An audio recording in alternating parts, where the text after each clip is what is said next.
Hi friends, officers ಅಡ್ಡಾದಿಂದ ನಾನು ನಿಮ್ಮ Bharat C N ಮಾತಾಡ್ತಾ ಇರುವಂಥದ್ದು. ಸೊ ಇವತ್ತು ನಮ್ಮ ಆಫೀಸರ್ಸ್ ಅಡ್ಡ ಸ್ಟುಡಿಯೋದೊಳಗಡೆ ಒಬ್ಬ ವಿಶೇಷ ಅತಿಥಿಯೊಂದಿಗೆ ನಾನು ನಿಮ್ಮ ಮುಂದೆ ಬಂದಿರ್ತೇನೆ. ಸೊ ಈಗಾಗಲೇ ತಮಗೆಲ್ಲ ಚಿರಪರಿಚಿತ ಆಗಿರುವಂತಹ ನಮ್ಮ ಭಾರತದ ಸಂವಿಧಾನದ ತರಗತಿಗಳನ್ನು ನಡೆಸ್ತಾ ಇರತಕ್ಕಂತಹ ಮತ್ತೆ ನಮ್ಮ ಆತ್ಮೀಯ ಸ್ನೇಹಿತರು ಆಗಿರ್ತಕ್ಕಂತಹ ನಮ್ಮ ವೀರಭದ್ರ ಸರ್ ಅವರು ನಮ್ಮ ಜೊತೆಗಿದ್ದಾರೆ. ಅವರಿಗೆ ನಮ್ಮ ಒಂದು ಸ್ಟುಡಿಯೋಗೆ ಸ್ವಾಗತ ಸರ್. ಸೊ ಇವತ್ತು ನಾವೊಂದು ವಿಶೇಷವಾದಂತಹ ಒಂದು ಟಾಪಿಕ್ ಬಗ್ಗೆ ಚರ್ಚೆಯನ್ನ ನಡೆಸಬೇಕಂತ ಹೇಳಿ ಮಾಡಿದೀವಿ. ಸೊ ಒಂದು ಟಾಪಿಕ್ ಏನಂತಂದ್ರೆ, ಇತ್ತೀಚೆಗೆ ಬಹುತೇಕ ಎಕ್ಸಾಮ್ಗಳಲ್ಲಿ, ಅದು CTI ಎಕ್ಸಾಮ್ ಇರ್ಬೋದು, KPSC ಎಕ್ಸಾಮ್ಸ್ ಇರ್ಬೋದು, ಬೇರೆ ಬೇರೆ ಎಕ್ಸಾಮ್ಗಳಲ್ಲಿ ಬರ್ತಾ ಇರತಕ್ಕಂಥ ಒಂದು ಬಹಳ ಮುಖ್ಯವಾದಂಥ ಟಾಪಿಕ್. ಮತ್ತು ಅದರ ಬಗ್ಗೆ ಸಮಗ್ರವಾದಂಥ ಜ್ಞಾನ ವಿದ್ಯಾರ್ಥಿಗಳಿಗೆ ಕೆಲವು ಕಡೆ ಒಂದೇ ಕಡೆಯಾಗಿ ಸಿಗ್ತಾ ಇಲ್ಲ, ಬೇರೆ ಬೇರೆ ಕಡೆ ಸೋರ್ಸ್ ಅಲ್ಲಿ ಸಿಗ್ತಾ ಇದೆ. ಸೊ ಆ ಒಂದು ದೃಷ್ಟಿಕೋನದಿಂದ ಇವತ್ತು ನಾವು ಈ ಒಂದು ವಿಡಿಯೋನ ಮಾಡ್ತಾ ಇದ್ವಿ. ಸೊ ಟಾಪಿಕ್ ಭೂ ಸುಧಾರಣೆಗಳು, ಲ್ಯಾಂಡ್ ರಿಫಾರ್ಮ್ಸ್ ಅಂತ ಹೇಳಿ ಕರಿತೀವಿ. ಅದರಲ್ಲೂ ಕೂಡ ಸ್ಪೆಸಿಫಿಕ್ ಆಗಿ ನಮ್ಮ ಕರ್ನಾಟಕದಲ್ಲಿ ಭೂ ಸುಧಾರಣೆಗಳು. ಸೊ ಅದರ ಬಗ್ಗೆ ನಾವು ಚರ್ಚೆ ಮಾಡೋಣ. ಸೊ ಆ ಸರ್ ಜೊತೆ ನಮ್ಮ ಚರ್ಚೆಯನ್ನ ನಾವು ಮುಂದುವರ್ಸೋಣ. ಸೊ ಸರ್, ಮೊದಲನೇದಾಗಿ ಭೂ ಸುಧಾರಣೆ ಬಗ್ಗೆ ಇವತ್ತು ನಾವು ಚರ್ಚೆ ಮಾಡ್ತಾ ಇದ್ದೀವಿ. ಸರ್, ಆಕ್ಚುಲಿ ಈ ಒಂದು ಭೂ ಸುಧಾರಣೆ ಅಥವಾ ಲ್ಯಾಂಡ್ ರಿಫಾರ್ಮ್ಸ್ ಅಂತಂದ್ರೆ ಏನ್ ಸರ್? ಈಗ ಏನಾಗುತ್ತೆ ಸರ್, ಎಕ್ಸಾಮ್ ದೃಷ್ಟಿಕೋನದಲ್ಲಿ ಇತ್ತೀಚೆಗಂತೂ ಭೂ ಸುಧಾರಣೆಗಳನ್ನ ತುಂಬಾ ಪ್ರಶ್ನೆಗಳನ್ನ ಕೇಳ್ತಾ ಇದೀವಿ. ಓಕೆ ಸರ್, ಅದನ್ನ ಮಾತಾಡೋಣ ಸರ್. ಬಟ್ ಫಸ್ಟ್ ನೀವು ಹೇಳಿದಂಗೆ ಭೂ ಸುಧಾರಣೆ ಅಂತಂದ್ರೆ ಅದಕ್ಕೆ ಇಂಥದೇ ಆದಂತ ವ್ಯಾಖ್ಯಾನ ಏನಿಲ್ಲ ಸರ್. ನಾರ್ಮಲ್ ಆಗಿ ನಮ್ಗೆ ಅರ್ಥ ಆಗುವಂತ ಭಾಷೆಯಲ್ಲಿ ಹೇಳ್ಬೇಕಂದ್ರೆ, ಭೂ ಸುಧಾರಣೆ ಅಂದ್ರೆ ಯಾರಿಗೆ ಭೂಮಿ ಇಲ್ವೋ ಆ ಭೂಮಿ ಇರ್ಲಾರ್ದಂತ ವ್ಯಕ್ತಿಗಳಿಗೆ ಸರ್ಕಾರ ಏನ್ ಮಾಡ್ತದ, ಭೂಮಿಯನ್ನ ಒದಗಿಸ್ತಕ್ಕಂತ ಒಂದು ಕೆಲಸವನ್ನ ಮಾಡುತ್ತೆ. ಅದರಲ್ಲಿ ಬಿಫೋರ್ ಇಂಡಿಪೆಂಡೆನ್ಸ್, ಆಫ್ಟರ್ ಇಂಡಿಪೆಂಡೆನ್ಸ್ ಆಗಿರ್ತಕ್ಕಂಥ ಬದಲಾವಣೆಗಳು ಮತ್ತು ಕಾಯ್ದೆಗಳನ್ನು ತಗೊಂಡ್ಬರೋದ್ರ ಮೂಲಕ ಅವ್ರಿಗೆ ಒಂದು ಭೂಮಿಯನ್ನ ಒದಗಿಸಿ ಅವ್ರಿಗೆ ಉಳುಮೆ ಮಾಡ್ಕೊಳ್ಳೋದಕ್ಕೆ, ಬದುಕೋಕೆ ಒಂದು ಜೀವನ ಕಟ್ಕೊಳ್ಳೋಂತ ಒಂದು ಸುಧಾರಣೆಯನ್ನು ಮಾಡ್ತದೆ ಸರ್ಕಾರ ಮಾಡ್ತಕ್ಕಂಥದ್ದು. ಇದನ್ನೇ ಭೂ ಸುಧಾರಣೆ ಅಂತ ಹೇಳ್ತೀವಿ. ಯಾರಿಗೆ ಲ್ಯಾಂಡ್ಲೆಸ್ ಇರ್ತಾರೆ ಅವರಿಗೆ ಲ್ಯಾಂಡ್ ಅನ್ನು ಕೊಡ್ತಕ್ಕಂಥದ್ದು. ವೆರಿ ಸಿಂಪಲ್ ವರ್ಡ್ ಅಲ್ಲಿ ಹೇಳ್ಬೇಕಂತ. ಅದಕ್ಕೆ ಸಂಬಂಧಪಟ್ಟಂಗೆ ಸರ್ಕಾರ ಕಾಲಕ್ಕೆ ತನ್ನ ಕಾಯ್ದೆಗಳಲ್ಲಿ ತಂದಿರತಕ್ಕಂಥ ಬದಲಾವಣೆಗಳೇ ಭೂ ಸುಧಾರಣೆಗಳು ಅಂತ ಕರೀತೀವಿ. ಭೂ ಸುಧಾರಣೆಗಳು ಸರ್ ಬಹಳ ಕ್ರಿಸ್ಪಿಯಾಗಿ ಮತ್ತೆ ಅತ್ಯಂತ ಒಂದು ಮೀನಿಂಗ್ಫುಲ್ ಆದಂತ ಒಂದು ಡೆಫಿನಿಷನ್ ಅನ್ನ ಹೇಳಿದ್ದಾರೆ. ಸೊ ನೆಕ್ಸ್ಟ್ ಸರ್, ಎಕ್ಸಾಮ್ ದೃಷ್ಟಿಯಲ್ಲಿ ಭೂ ಸುಧಾರಣೆಗಳ ಒಂದು ಪ್ರಾಮುಖ್ಯತೆ ಏನಿದೆ? ಯಾಕಂದ್ರೆ ಇವತ್ತು ಎಲ್ಲ ಎಕ್ಸಾಮ್ಗಳಲ್ಲಿ ಭೂ ಸುಧಾರಣೆಗಳ ಬಗ್ಗೆ ಬಹಳಷ್ಟು ಕ್ವಶನ್ಸ್ ಬರ್ತಾ ಇದಾವೆ. ಅದರ ಪ್ರಾಮುಖ್ಯತೆ ಇವತ್ತಿನ ಎಕ್ಸಾಮ್ಗಳಲ್ಲಿ ನಿಮ್ಮ ಪ್ರಕಾರ ಯಾವ ರೀತಿ ಸರ್? ಅಂದ್ರೆ ಸರ್ ಏನಾಗಿದೆ, ಈ ಭೂ ಸುಧಾರಣೆ ಅನ್ನೋದು ಪ್ರತಿಯೊಂದು ಪಠ್ಯಕ್ರಮದಲ್ಲಿ ಇದೆ, ಯಾವುದೇ ಎಕ್ಸಾಮ್ ತಗೊಳ್ಳಿ. ಆದ್ರೆ ಇದು ಹೆಂಗೆ ಅಂತಂದ್ರೆ, ಈಗೇನು KPSC ನಡೆಸ್ತಾ ಇದೆ, ಎಸ್ಪೆಷಲಿ KPSC ನಡೆಸ್ತಕ್ಕಂತ ಒಂದು ಗ್ರೂಪ್ ಸಿ ಹುದ್ದೆಗಳು, FD SDA ಹುದ್ದೆಗಳಿಗೆ ನಾವು ನೋಡಿದಾಗ, ಅದು ಯಾವುದೇ ಇರಲಿ, ಎನಿ ಡಿಗ್ರಿ ಇರಲಿ ಅಥವಾ ಕೆಲವು ನಿರ್ದಿಷ್ಟ ಡಿಗ್ರಿಗಳಿಗೆ ಇರಲಿ, ಆ ಸಿಲೆಬಸ್ ಅಲ್ಲಿ ಕಂಪಲ್ಸರಿ ಭೂ ಸುಧಾರಣೆ ಅನ್ನೋದನ್ನ ಆಡ್ ಮಾಡ್ಬಿಟ್ಟಿದ್ದಾರೆ. ಆದ್ರೆ ಮೊದ್ಲೇನಾಗ್ತಿತ್ತು, ಈ ಒಂದು 2-3 ವರ್ಷದಿಂದ ಭೂ ಸುಧಾರಣೆಗೆ ಸಂಬಂಧಪಟ್ಟಂತ ಕ್ವಶನ್ ಗಳನ್ನ ನಾವು ನೋಡ್ತಾ ಇದ್ದಿಲ್ಲ. ಸಿಲೆಬಸ್ಗೆ ಭೂ ಸುಧಾರಣೆ ಇದ್ರೂ ಕೂಡ ಅಲ್ಲಿ ಕ್ವಶನ್ಗಳು, ಭೂ ಸುಧಾರಣೆಗಳು ಬರ್ತಾ ಇದ್ದಿಲ್ಲ. ಆದ್ರೆ ಈಗ 2 ವರ್ಷದಿಂದ, ಎಸ್ಪೆಷಲಿ ಈ ವರ್ಷ 2023ರಲ್ಲಿ ಅವನು ಲ್ಯಾಂಡ್ ರಿಫಾರ್ಮ್ಸ್ ಗೆ ತುಂಬಾ ಫೋಕಸ್ ಮಾಡ್ತಾ ಇದ್ದಾನೆ. ಮೊದಲೆಲ್ಲ 1 ಕ್ವಶನ್ 2 ಕ್ವಶನ್ ಬರ್ತಾ ಇತ್ತು, ನಮ್ಗೇನು ಅನಿಸ್ತಾ ಇದ್ದಿಲ್ಲ. ಇದೇ 2023 ಈಗ ಎಂಡಿಗೆ ಬಂದಿದ್ದು, ನಾವು ನಡೆದಂತ ಪರೀಕ್ಷೆಗಳನ್ನ ಗಮನಿಸಿದ್ರೆ, KPSC ನಡೆಸಿರ್ತಕ್ಕಂಥ 2023ರ ಎಲ್ಲಾ ಪ್ರಶ್ನೆ ಪತ್ರಿಕೆಗಳನ್ನ ತಗೊಂಡು ನೋಡಿದಾಗ ನಮ್ಗೇನ್ ಅನ್ಸುತ್ತೆ, ಈ ಲ್ಯಾಂಡ್ ರಿಫಾರ್ಮ್ಸ್ ಕ್ವಶನ್ಸ್ ಗಳು ಜಾಸ್ತಿ ಆಗೋದು ಕಣ್ಣಿಗೆ ಬೀಳ್ತದೆ ಸರ್. ಮೊದಲು 2ರಿಂದ ಈಗ 5ಗೆ ಬಂದು ತಲುಪಿದೆ. 5ಗೆ ಬಂದಿದೆ ಅಂದ್ರೆ ಅದು ಟ್ರೆಂಡ್ ಸ್ಲೋ ಆಗಿ ಹೆಚ್ಚಿಗೆ ಆಗ್ತಾ ಇದೆ. ಮತ್ತೆ ಟಾಪಿಕ್ ಇಂಪಾರ್ಟೆನ್ಸ್ ಕೂಡ ಹೆಚ್ಚಿಗೆ ಆಗ್ತಾ ಇದೆ. ಅಂದ್ರೆ ನಾವು ಅದನ್ನೇನು ಹೈಡ್ ಮಾಡಿದ್ವಿ ಅಥವಾ ನೆಗ್ಲಿಜೆನ್ಸಿ ಮಾಡಿದ್ವಿ ಬೇಡ ಅಂತೇಳಿ, ಈಗ ಅದೇ ಮುನ್ನೆಲೆಗೆ ಬರ್ತಾ ಇದೆ. ಈಗ ಅಲ್ಲೇ ಕ್ವಶನ್ಸ್ ಗಳು, ಈಗ ನೋಡಿ ನಿನ್ನೆ ಶನಿವಾರ ನಡೆದಂತ ಕೋಆಪರೇಟಿವ್ ಇನ್ಸ್ಪೆಕ್ಟರ್ ಒಳಗಡೆ 5 ಕ್ವಶನ್ಗಳು ಭೂ ಸುಧಾರಣೆಯಿಂದ ಬಂದಿರತಕ್ಕಂಥ. ಈಗ ನಾವು ಭೂ ಸುಧಾರಣೆಗೆ ಯಾಕೆ ಫೋಕಸ್ ಮಾಡಬೇಕು ಅನ್ನೋದು ಒಂದು ಉದಾಹರಣೆ ಹೇಳ್ತೀನಿ ಸರ್. ಯಾಕಂದ್ರೆ ಏನಾಗುತ್ತೆ, ಈಗ ಓದ್ತಕ್ಕಂಥ ಮೋಸ್ಟ್ ಆಫ್ ಹುಡುಗರಿಗೆ ಏನ್ ಸಮಸ್ಯೆ ಅಂದ್ರೆ, ಒಳ್ಳೆ ಸ್ಕೋರ್ ನ ಮಾಡ್ತಾರೆ ಸರ್.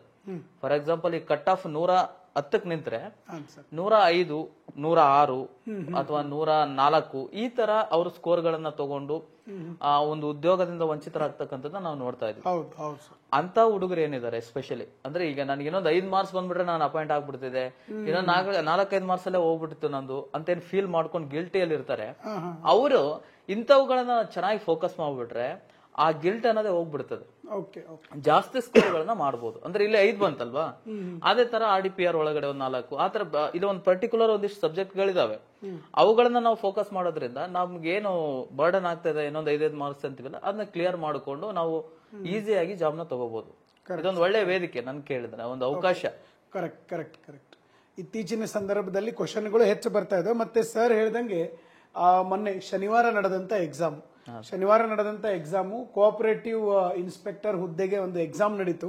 ಸೊ ಆ ಹುದ್ದೆಯಲ್ಲೂ ಸಾಕಷ್ಟು ಕ್ವಶನ್ಗಳು ಬಂದಿದ್ದಾವೆ ಸರ್. ನೀವು ಹೇಳ್ದಂಗೆ ಒಂದು ಟಾಪಿಕ್ ಮೇಲೆ ಅಷ್ಟು ಬರೋದು ವಿರಳ, ಬಟ್ ಈಗ ಅದು ಹೆಚ್ಚಿಗೆ ಆಗ್ತಾ ಇದೆ. ಅದು ಮುಂದೊಂದಿನ ಅದು ಹತ್ತಾದ್ರೂ ನಾವು ಆಶ್ಚರ್ಯ ಪಡೋ ಅವಶ್ಯಕತೆ ಇಲ್ಲ ಅಂತ ನಾನು ಅನ್ಕೊಂತೀನಿ. ಕರೆಕ್ಟ್. ಯಾಕಂದ್ರೆ ಈಗ ಆಲ್ರೆಡಿ ನಾವು ನೋಡ್ತಾ ಬರೋದ್ರಿಂದ ಹಿಸ್ಟ್ರಿ, ಜಿಯೋಗ್ರಫಿ ಎಲ್ಲದ್ರಲ್ಲೂ ಅವನು ನೆಕ್ಸ್ಟ್ ಲೆವೆಲ್ಗೆ ಹೋಗ್ತಾ ಇದೆ.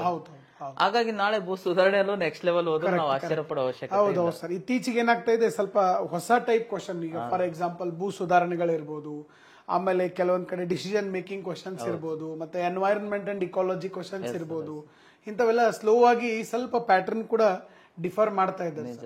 ಇವೆಲ್ಲ ಸ್ವಲ್ಪ ಕಡಿಮೆ ಕ್ವಶನ್ಸ್ ಅನ್ಸಿದ್ರು ಕೂಡ ನೀವು ಹೇಳ್ದಂಗೆ ಕಟ್ ಆಫ್ ದಾಟೋದ್ರಲ್ಲಿ ಬಹಳ ಪ್ರಾಮುಖ್ಯತೆ ಇದೆ. ಇಂಥವನ್ನ ನೆಗ್ಲೆಕ್ಟ್ ಮಾಡೋದ್ರಿಂದ ನಾವು ಸ್ವಲ್ಪ ಮಾರ್ಕ್ಸ್ ಒಳಗಡೆ ವಿದ್ಯಾರ್ಥಿಗಳು ವಂಚಿತರಾಗ್ತಾ ಇದ್ದಾರೆ. Correct sir, correct. ಈಗ ಮೊನ್ನೆ ನಡೆದಂತ ಒಂದು ಕ್ವಶನ್ ಪೇಪರ್ ಅಲ್ಲಿ ಕ್ವಶನ್ಗಳು ಕೂಡ ಬಂದಿದಾವೆ ಸರ್. ಆ ಕ್ವಶನ್ಗಳನ್ನು ಸ್ವಲ್ಪ ನೋಡೋಣ ಅದೇ ತರ ನಾವು. ಸರ್, ಇಲ್ಲೊಂದು ಕ್ವಶನ್ ಇದೆ. 1961 ಭೂ ಸುಧಾರಣಾ ಕಾನೂನು ಯಾವ ಸಮಿತಿಯ ವರದಿಯ ಅನುಸಾರ ರೂಪುಗೊಂಡಿತು? ಬಿಡಿ ಜತ್ತಿ ಸಮಿತಿ, ಲೆಸ್ಸಿ ಮಿಲ್ಲರ್ ಸಮಿತಿ, ಚಿನ್ನಪ್ಪ ರೆಡ್ಡಿ ಸಮಿತಿ, ವೆಂಕಟಸ್ವಾಮಿ ರೆಡ್ಡಿ ಸಮಿತಿ. ಈ ತರ ಒಂದು ಕ್ವಶನ್ ಬಂದಿದೆ. ಬಂದಾಗ ಭೂ ಸುಧಾರಣೆ ಅಂತ ಬಂದಾಗ ನಾವು ಬಿಡಿ ಜತ್ತಿ ಅವರ ಒಂದು ಸಮಿತಿಯನ್ನ ನೋಡ್ತೀವಿ ಸರ್. 1957 ಅಲ್ಲಿ, 1957ರಲ್ಲಿ ಈ ಬಿಡಿ ಜತ್ತಿ ಅವ್ರು ಏನ್ ಮಾಡ್ತಾರೆ, ಅದೊಂದಿದೆ ಸರ್. ಈಗ ಲ್ಯಾಂಡ್ ರಿಫಾರ್ಮ್ಸ್ ಅಂತ ಬಂದಾಗ ನಾವು ಆಫ್ಟರ್ ಇಂಡಿಪೆಂಡೆನ್ಸ್, ಸ್ವತಂತ್ರದ ನಂತರದಲ್ಲಿ ನೋಡಿದಾಗ ಕರ್ನಾಟಕದೊಳಗೆ ಎಸ್ಪೆಷಲಿ ಬಿಡಿ ಜತ್ತಿ ಅವರಿಗೆ ಏನ್ ಮಾಡ್ತಾರೆ, ಅವ್ರಿಗೆ ಮೈಸೂರು ಒಂದು ಗೇಣಿದಾರರು ಅಂತ ಬರ್ತಾರೆ, ಮೈಸೂರು ಗೇಣಿದಾರರು ಮತ್ತು ಕೃಷಿ ಭೂಮಿ ಕಾಯ್ದೆ ಸಮಿತಿ ಅಂತ ಒಂದು ಸಮಿತಿ ಮಾಡ್ತಾರೆ. ಆ ಸಮಿತಿಗೆ ಇವ್ರನ್ನ ಅಧ್ಯಕ್ಷ ಮಾಡ್ಬಿಟ್ಟು ಇವರು ಏನ್ ಮಾಡ್ತಾರೆ, ಹೋಗ್ಬಿಟ್ಟು ಒಂದ್ 3 ತಿಂಗಳು ಅಧ್ಯಯನವನ್ನು ಮಾಡಿ ರಿಪೋರ್ಟ್ ಅನ್ನ ಸಬ್ಮಿಟ್ ಮಾಡ್ತಾರೆ. ಆ ರಿಪೋರ್ಟ್ ನ ಏನ್ ಮಾಡ್ತಾರೆ, ಒಂದು 10 ದಿನ ನಮ್ಮ ಒಂದು ವಿಧಾನ ಮಂಡಲದಲ್ಲಿ ಇಟ್ಟುಕೊಂಡ್ಬಿಟ್ಟು ಅಧಿವೇಶನದಲ್ಲಿ ಚರ್ಚೆ ಮಾಡ್ತಾರೆ. ಆದ್ರೂ ಒಮ್ಮತ ಬರಂಗಿಲ್ಲ. ಯಾಕಂದ್ರೆ ಈ ಒಂದು ಗೇಣಿದಾರರಿಗಾಗ್ಲಿ ಭೂ ಮಾಲೀಕರಿಗಾಗ್ಲಿ ಒಂದು ರಿಫಾರ್ಮ್ಸ್ ತರಬೇಕು, ಒಂದು ಒಳ್ಳೆ ಬದಲಾವಣೆ ತರಬೇಕಂತೇಳಿ ಆ ಒಂದು ಇದು ಕಾಯ್ದೆಯಲ್ಲಿ ಇರ್ತದೆ. ಅದ್ರ ಬಗ್ಗೆನೆ ಸುಮಾರು 64 ಸಲ ಡಿಸ್ಕಷನ್ ಆಗುತ್ತೆ ಸರ್. ಅದಕ್ಕೆ ಅವರು ಲಾಸ್ಟ್ಗೆ ಏನ್ ಮಾಡ್ತಾರೆ, ಒಂದು 44 ಜನ ಸೇರಿಸ್ಕೊಂಡ್ಬಿಟ್ಟು ಒಂದು ಸೆಲೆಕ್ಷನ್ ಕಮಿಟಿ ಅಂತ ಮಾಡ್ತಾರೆ. ನಿಮ್ಗೆ ಗೊತ್ತಿರಬಹುದು, ಆಲ್ಮೋಸ್ಟ್ ನಾವು ಕಾನ್ಸ್ಟಿಟ್ಯೂಷನ್ ಅಲ್ಲಿ ಓದ್ತಾ ಇರ್ತೀವಿ. ಯಾವಾಗ ಚರ್ಚೆಗೆ ಅಸಾಧ್ಯ ಅನ್ಸುತ್ತೆ ಅವಾಗ ಒಂದು ಕಮಿಟಿ ಕೊಟ್ಬಿಟ್ಟು ಆ ಕಮಿಟಿಯವರೇ ಡಿಸ್ಕಷನ್ ಮಾಡ್ಲಿ ಅಂತ ಹೇಳ್ಬಿಟ್ಟು ಮಾಡ್ತಾರೆ. ಅದೇ ತರ ಒಂದು 44 ಜನದ ಒಂದು ಸೆಲೆಕ್ಷನ್ ಕಮಿಟಿ ಮಾಡ್ಬಿಟ್ಟು ಅದನ್ನ ಕೊಡ್ತಾರೆ. ಮುಂದೆ ಅದೇ 1961ರಲ್ಲಿ ಹೌದಾ ಅಧಿವೇಶನದಲ್ಲಿ ಮಂಡನೆ ಆಗ್ತದ. ನೆಕ್ಸ್ಟ್ ಅದು ರಾಷ್ಟ್ರಪತಿಗೆ ಹೋಗ್ಬಿಟ್ಟು ಸಿಗ್ನೇಚರ್ ಆಗ್ತದ. ಸ್ಟೇಟ್ ಒಳಗಡೆ ಅದನ್ನ ಒಪ್ಕೊಳ್ಳಲ್ಲ ರಾಜ್ಯಪಾಲರು, ಅದನ್ನ ರಾಷ್ಟ್ರಪತಿಯವರು ಸಿಗ್ನೇಚರ್ ಮಾಡಿ 62 ಅಲ್ಲಿ ಅದು ಇಂಪ್ಲಿಮೆಂಟೇಶನ್ ಆಗ್ತದೆ ಸರ್. ಹಾಗಾಗಿ 1961 ಭೂ ಸುಧಾರಣಾ ಕಾಯ್ದೆ ಏನಿದೆ ಅದರ ಒಂದು ಕೊಡುಗೆ ಬಿಡಿ ಜತ್ತಿ ಅವರ ಸಮಿತಿ. ಕರೆಕ್ಟ್. ಯಾಕಂದ್ರೆ ಬಹಳಷ್ಟು ಜನ ವಿದ್ಯಾರ್ಥಿಗಳಿಗೆ ಅದರ ಬ್ಯಾಕ್ ಗ್ರೌಂಡ್ ಗೊತ್ತಿರುವುದಿಲ್ಲ. ಈಗ ನೀವೇನ್ ಹೇಳಿದ್ರಲ್ಲ ಸವಿಸ್ತಾರವಾಗಿ, ಸೊ ಈ ಒಂದು ಎಕ್ಸ್ಪ್ಲನೇಷನ್ ಅವರಿಗೆ ಇದಕ್ಕೆ ಆನ್ಸರ್ ಅಷ್ಟೇ ಅಲ್ಲ, ಇನ್ನು ಮುಂದೆ ಬರೋ ಕ್ವಶನ್ಗಳಿಗೂ ಎಷ್ಟೋ ಆನ್ಸರ್ಗಳು ಸಿಗ್ತವೆ. ಅದೊಂದು ಕಮಿಟಿ ಬಹಳ ಇಂಪಾರ್ಟೆಂಟ್ ಸರ್. ಮೈಸೂರು ಗೇಣಿದಾರರ ಮತ್ತು ಕೃಷಿ ಭೂಮಿ ಕಾಯ್ದೆ ಸಮಿತಿ ಅವರು ಅಧ್ಯಕ್ಷರಾಗಿರ್ತಕ್ಕಂಥದ್ದು. ಬಿಡಿ ಜತ್ತಿ ಅವರ ಸಮಿತಿ 1957. ಆಮೇಲೆ ಇನ್ನೊಂದು ಕ್ವಶನ್ ಬಂದಿದೆ ಸರ್. 1961 ಭೂ ಸುಧಾರಣಾ ಕಾಯ್ದೆಯ ಯಾವ ವಿಭಾಗವು ಸೈನಿಕ ಅಥವಾ ನಾವಿಕನಿಗೆ ಯಾವುದೇ ರೀತಿಯ ಹಿಡುವಳಿಯಿಂದ ತನ್ನ ಭೂಮಿಯನ್ನ ಸ್ವಂತ ಕೃಷಿಗಾಗಿ ಹಿಂಪಡೆಯುವ ಹಕ್ಕನ್ನ ನೀಡುತ್ತದೆ ಅಂತ ಹೇಳಿ? ವಿಭಾಗ ವಿಭಾಗ 14, ವಿಭಾಗ 16, ವಿಭಾಗ 20 ಮತ್ತೆ ವಿಭಾಗ 15 ಅಂತ ಬಂದಿದೆ ಸರ್. ಸರ್ ಏನಾಗುತ್ತೆ, 1961 ಕಾಯ್ದೆಯನ್ನ ತಗೊಂಡಾಗ ಇದು ಬಹಳ ಲೆಂತ್ ಇದೆ. 241 ಸೆಕ್ಷನ್ಸ್ ಗಳು ಬರ್ತವೆ ಅಲ್ಲಿ, ಮತ್ತೆ 3 ಶೆಡ್ಯೂಲ್ಸ್ ಗಳಿದಾವೆ. ಬಹಳ ಲೆಂತ್ ಆಗಿರ್ತಕ್ಕಂಥದ್ದು. ನೋಡಿ, ಈ ಕ್ವಶನ್ ನಮ್ಗೆ ಏನ್ ತಿಳಿಸ್ಕೊಡುತ್ತೆ ಅಂದ್ರೆ, ಈಗ ಹೆಂಗ್ ಕಾನ್ಸ್ಟಿಟ್ಯೂಷನ್ ಒಳಗಡೆ ಈ ಭಾಗ ಏನ್ ಹೇಳುತ್ತೆ, ಈ ಶೆಡ್ಯೂಲ್ ಏನ್ ಹೇಳುತ್ತೆ ಅಂತ ಏನ್ ಕೇಳ್ತಿದ್ದ, ಅದೇ ತರ ಈಗ ಲ್ಯಾಂಡ್ ರಿಫಾರ್ಮ್ಸ್ ಒಳಗಡೆ ಅವನು ಭಾಗಗಳನ್ನ ಕೇಳ್ತಾ ಇದ್ದಾನೆ, ವಿಧಿಗಳನ್ನ ಕೇಳ್ತಾ ಇದ್ದಾನೆ ಅಲ್ವಾ. ಅಲ್ಲಿ ಸೆಷನ್ ಏನಿದೆ 15, 14 ಮತ್ತು 16 ರದ್ದಾಗಿದಾವೆ ಸರ್. 15ರಲ್ಲಿ ಏನ್ ಮಾಡ್ತೀವಿ, ನಾವಿಕರು ಅಥವಾ ನಮ್ಮ ಸೈನಿಕರು ಮತ್ತು ಅಂಗವಿಕಲರು, ವಿಧವೆಯರು, ಅವಿವಾಹಿತ ಮಹಿಳೆಯರು, ಇವರಿಗೆ ಲ್ಯಾಂಡ್ ಗಳನ್ನ ಕೊಡಬೇಕು. ಅವರು ಉಳುಮೆ ಮಾಡೋದಕ್ಕೆ ಈಗ ಆಲ್ರೆಡಿ ಅವ್ರ ಏನಾದ್ರು ಲ್ಯಾಂಡ್ ಓನರ್ಸ್ ಆಗಿದ್ರೆ ಅವ್ರಿಗೆ ವಾಪಸ್ ಲ್ಯಾಂಡ್ ಅನ್ನ ಕೊಟ್ಟು ಕಲ್ಟಿವೇಶನ್ ಮಾಡೋದಕ್ಕೆ, ಸ್ವತಃ ಅವ್ರು ಕೃಷಿ ಮಾಡ್ತೀನಿ ಅಂದ್ರೆ ಕೃಷಿ ಮಾಡೋದಕ್ಕೆ ಅವಕಾಶ ಮಾಡ್ಕೊಡ್ಬೇಕಂತೇಳಿ 15ನೇ ಇದರಲ್ಲಿ ಹೇಳ್ತಾರೆ ಸರ್ ಭಾಗದಲ್ಲಿ. ಕರೆಕ್ಟ್ ಅಂದ್ರೆ ಈಗ ಸರ್ 14 ಮತ್ತೆ 16 ಕ್ಯಾನ್ಸಲ್ ಆಗಿದೆ. 16 ಕ್ಯಾನ್ಸಲ್ ಆಗಿದೆ ಸರ್. ಓಕೆ ಅಂದ್ರೆ ಈಗ 14 ಮತ್ತು 16 ಕ್ಯಾನ್ಸಲ್ ಆಗಿದ್ದು ವಿದ್ಯಾರ್ಥಿಗಳಿಗೆ ಗೊತ್ತಿದ್ರೆ ಅವರದನ್ನ ಎಲಿಮಿನೇಟೇ ಮಾಡಿ ಆದ್ರೆ ಅದನ್ನ ಓದಿರ್ಬೇಕಲ್ಲ ಸರ್. ನಾ ಹೇಳಿದ 241 ಸೆಕ್ಷನ್ಸ್ ಗಳಿದಾವೆ. ಆ ಸೆಕ್ಷನ್ಸ್ ಒಳಗಡೆ ಹುಡುಗರಿಗೆ ಇರೋದೇ ಆರ್ಟಿಕಲ್ ಇಂಡಿಯನ್ ಕಾನ್ಸ್ಟಿಟ್ಯೂಷನ್ ತಲೆ ಕೆಟ್ಟೋಗಿರುತ್ತೆ. ಇಂಡಿಯನ್ ಮತ್ತೆ 241 ಮತ್ತೆ 3 ಶೆಡ್ಯೂಲ್ಸ್ ಅಂದ್ರೆ ಏನಾಗುತ್ತೆ ಸರ್, ಇಲ್ಲಿ ಏನ್ ಮಾಡ್ಬೇಕಂದ್ರೆ ಸಿಂಪ್ಲಿಫೈ ಮಾಡ್ಕೋಬೇಕು. ಆ ಒಂದು ಕಾಯ್ದೆಗಳನ್ನ ಯಾವಾಗ ಸಿಂಪ್ಲಿಫೈ ಮಾಡ್ಕೊಂತೀವಿ ಅವಾಗ ಸ್ಕೋರ್ ನ ಜಾಸ್ತಿ ಮಾಡಕ್ಕಾಗ್ತದೆ. ನಾವು ಆ ಕಾಯ್ದೆನ ಆಸ್ ಇಟ್ ಈಸ್ ಓದಕ್ಕಾಗಲ್ಲ. ಈಗ ಹೆಂಗ್ ನಾವು ಕಾನ್ಸ್ಟಿಟ್ಯೂಷನ್ ಆಗ್ಲಿ ಅಥವಾ RDPR ಕರ್ನಾಟಕ ಗ್ರಾಮ ಸ್ವರಾಜ್ಯ ಮತ್ತು ಪಂಚಾಯತ್ ರಾಜ್ ಕಾಯ್ದೆನ ಹೆಂಗ್ ನಾವು ಸರಳೀಕರಣ ಮಾಡ್ಕೊಂಡಿದೀವೋ, ಭೂ ಸುಧಾರಣೆನೂ ಕೂಡ ಯಾವಾಗ ನಾವು ಸರಳೀಕರಣ ಮಾಡ್ಕೊಳ್ತೀವಿ ಅವಾಗ ಮಾತ್ರ ನಾವು ಅದನ್ನ ಅತಿ ಹೆಚ್ಚಾಗಿ ಕ್ವಶನ್ ಕೇಳಕ್ಕಾಗತ್ತೆ. ಈಗ ನೋಡಿ ಅಲ್ಲಿ 14 ಮತ್ತು 16 ರದ್ದಾಗಿದೆ ಅಂತ ಗೊತ್ತಿದೆ, ಬಟ್ ಹುಡುಗರಿಗೆ ಗೊತ್ತಾದಾಗ ಮಾತ್ರ ಅದು ಆನ್ಸರ್ ಮಾಡ್ತಾರೆ. 15ನೇ ಸೆಷನ್ ಮಾತ್ರ ಈಗ ಇರ್ತಕ್ಕಂಥದ್ದು ಅಂತ ಹೇಳಿ.